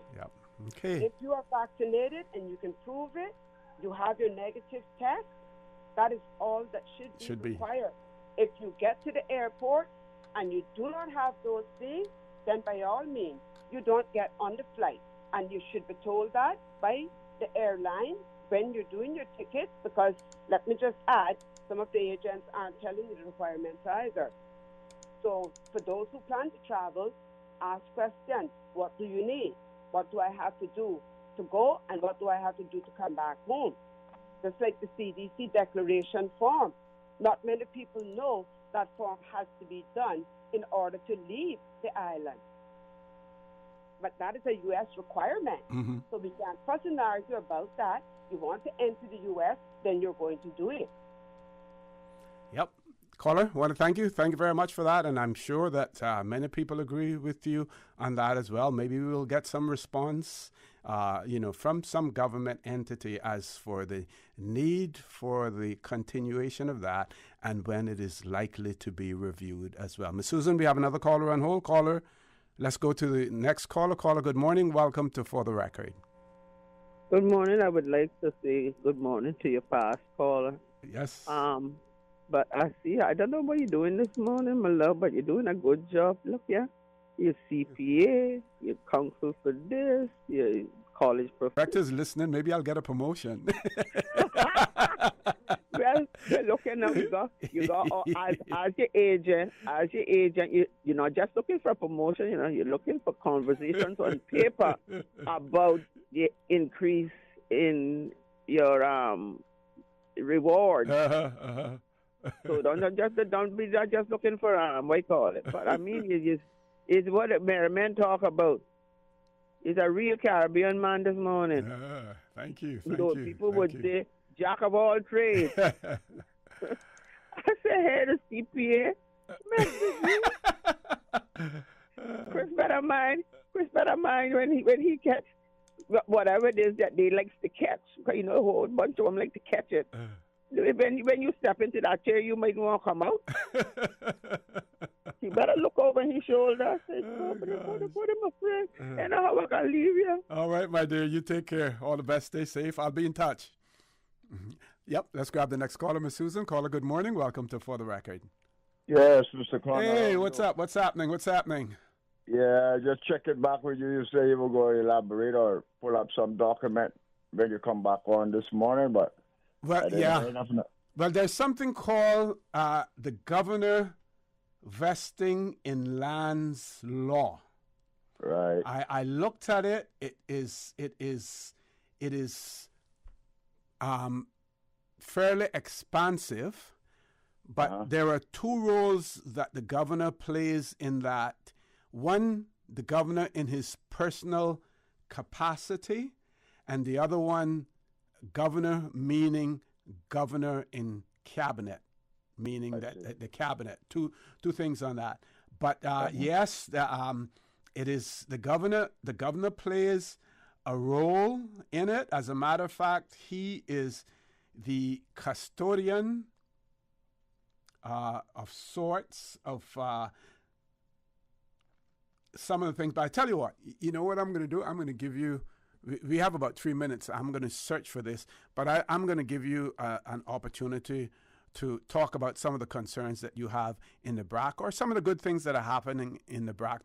Talk a little bit about that while I do the research on this, because we don't have any caller on hold. Do we have a caller on hold behind him?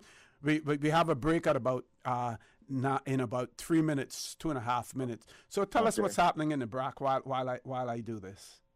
Yeah, well, we have this.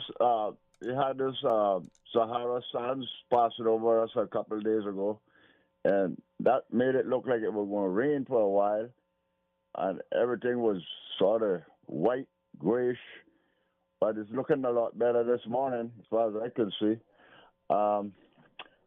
We really had some real nice, calm weather. I think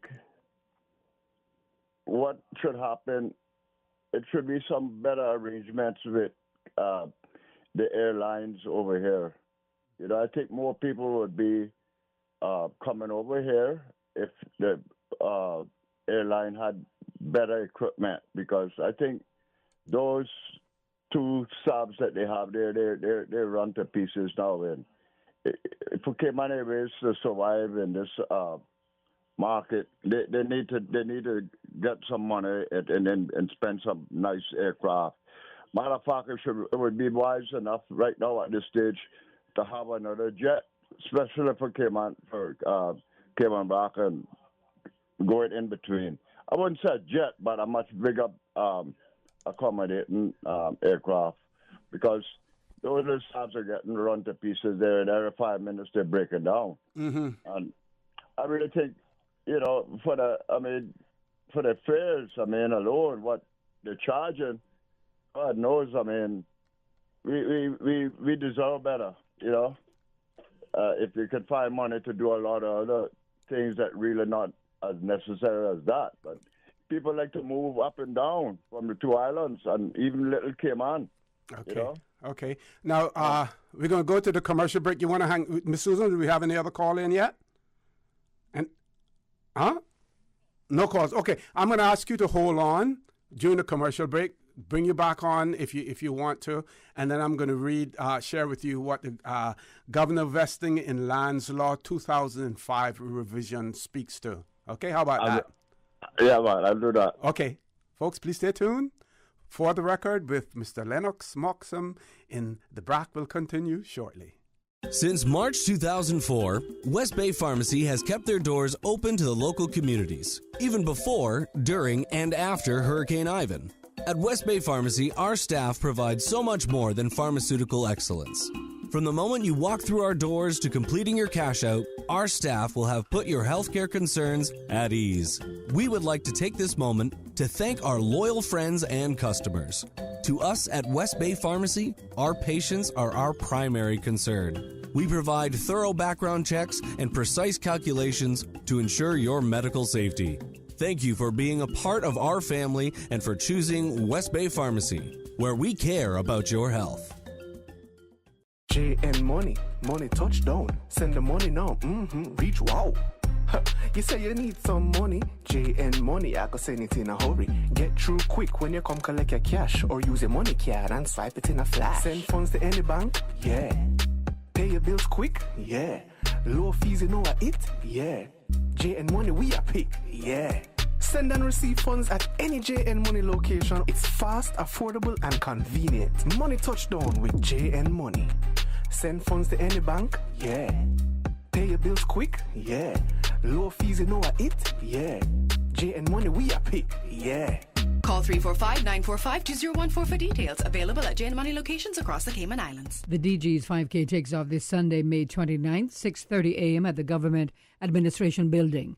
But if you're not quite the morning person, you can still support the DG's 5K within your community and help raise funds for the Cayman Islands Cancer Society, the Alzheimer's and Dementia Association of the Cayman Islands, and the MS Foundation.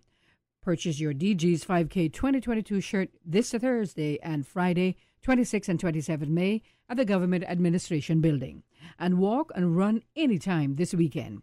Don't forget to share your photos on social media using hashtag DG's 5K Challenge.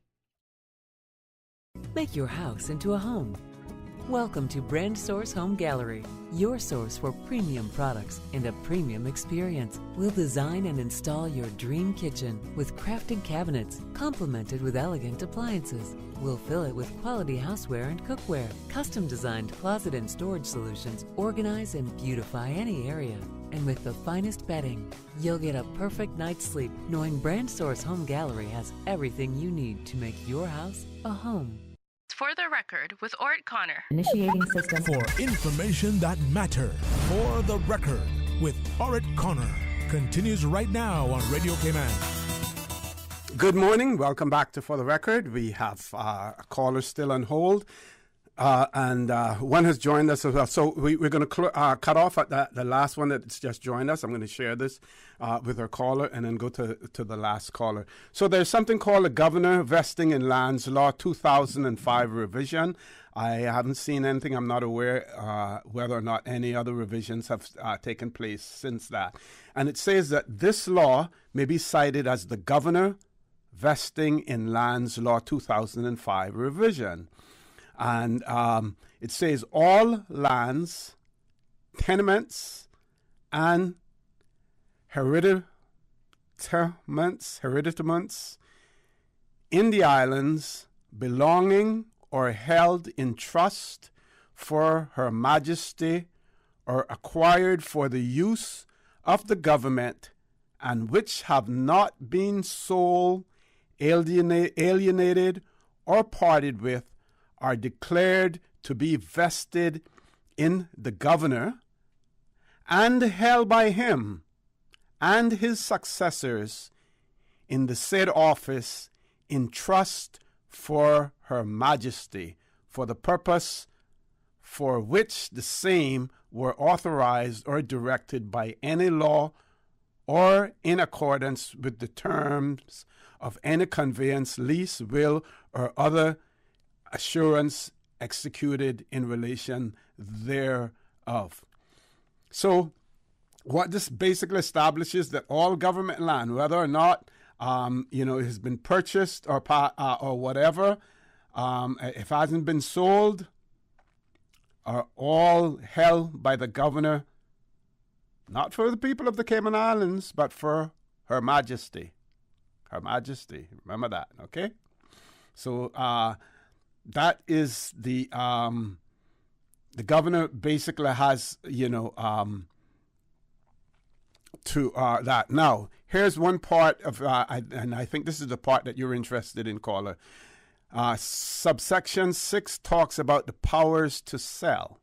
It says the governor may sell, exchange, grant, or devise any of the lands, tenements, or hereditaments which shall be so vested in him in trust, and to do any other act in relation to any such land, tenement, or hereditaments which he shall deem beneficial for the public service or for the better management thereof.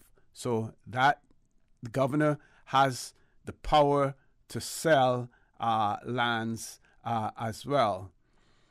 And then it talks about the governor has it speaks to the powers of the governor as well, where he may bring, prosecute, and maintain any action, suit, or proceedings for recovering possession of lands and stuff like that, crown land. Possession of crown lands by the governor. The possession and right of possession of and in all lands, tenements, or hereditaments now held in trust or to the use of Her Majesty the Queen for the benefit of the people of the islands, or charged to such absolute use or benefit, may be recovered, maintained, asserted, and defended with the sanction and in the name of the governor of the Cayman Islands, in like manner and for all intents and purposes at law or in equity, as he is hereby authorized and empowered in respect of all lands, tenements, and hereditaments vested or to become vested in him in trust as aforesaid. So, my friend, the governor is in charge of all crown lands that are held for the benefit in the name of Her Majesty the Queen, so that the people of the Cayman Islands could benefit from it. Well, then you wouldn't say that some sort of peppercorn lease could be arranged then? Oh, yes, they can. And I'll give you a good example of that, and then I'm going to have to go so we can grab the other caller. Yes. The Scouts building on Middle Road, that was government property. The Scouts Association, we have been able to get a lease for 33 years with the ability to extend for an additional 33 years and an additional 33 years to get a 99 lease on it. Peppercorn lease to the Scouts. Right. So that can be done, yes. Okay, now, how you go about doing it, I'm not sure. But hopefully that helps, okay? Yes. Okay, well, thank you care. So much, man. You're welcome. Okay, so the other caller we lost, and they hung up. Oh, okay. What I will share with you, and that was mentioned in the news earlier, and one of our listeners sent a WhatsApp message to that effect as well, that there is a public meeting that is planned for this evening, May the 25th, To learn more about the process and ongoing local climate change risk assessments being undertaken by the Cayman Islands government in partnership with the Center for Environment, Fisheries and Aquaculture Science, CFAS, and the United Kingdom Center for Ecology and Hydrology, UKCEH. So representatives from CFAS and UKCEH, they are currently visiting Grand Cayman to facilitate the public meeting, interviews with local news media, and a 2-day invitation-only technical workshop with stakeholders from the public sector, non-governmental agencies, and academia. So that meeting is taking place this evening. You would have heard some, including our local representatives, on Talk Today with Sterling Drainey Banks yesterday as well. It goes on to say that Premier and Minister of Sustainability and Climate Resilience, Honorable G. Wayne Panton, JPMP, and the Climate Change Risk Assessment said that climate change risk assessment is a critical first step in reviewing and updating the Cayman Islands climate change policy. It's quoted as saying, climate risk assessment identified the likelihood of future climate hazards and their potential impacts on our 3 islands and our communities. This local process is fundamental to updating our climate change policy and developing a robust strategy with clear priorities for mitigation, adaptation, and investment action in the Cayman Islands. He goes on to say that we are grateful to the United Kingdom Foreign Commonwealth and Development Office for their support and to the visiting scientists from CFAS and UKCEH for their guidance and expertise. So that meeting, folks, is going to take place this evening at the town hall for the public, and it will start at I just want to make sure I get the right start time for you on that as well. This is for the meeting this evening, Susan. I want to make sure. We're broadcasting here from 6 o'clock, Radio Cayman and Breeze as well. So it'll be at 6 o'clock. I think it's from 6 to 7:30 this evening, yes. So if you want to know more, if you're interested, if you want to have some input in terms of resiliency in the Cayman Islands to climate change, this is an opportunity for you to get out there, have your say, ask questions, or to hear important points in relation to it as well. So we encourage you to do so. What I'm interested in this is with this focus on our resiliency and the effects of climate change, whether or not we're focusing only on the physical, on the, what should I say, the physical aspect of it in terms of property, land, water, but what about the psychological impacts? You know, how do we make ourselves psychologically resilient to climate change as well? That is, getting accustomed to things not being the way that they used to be, and how we're going to be able to adjust to that mentally as well. Very interesting. I wonder if that is being considered as well. So that will, representatives will be on For the Record on Friday morning. They will be here with us. No doubt at that point in time, they're almost to the end of their stay here in the Cayman Islands, I believe.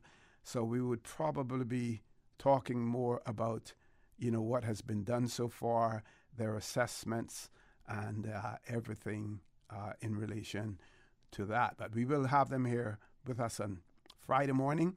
Meanwhile, we encourage you to attend that meeting that is taking place this evening at 6 o'clock at the Constitution Hall, formerly known as the Georgetown Town Hall. If you're unable to make it, then you tune in to 105.3 Breeze Radio Cayman. It will be carried live on there as well. Of course, if you're there in person, then you get an opportunity to ask questions. I don't see anything here that talks about whether or not there will be any other interactive way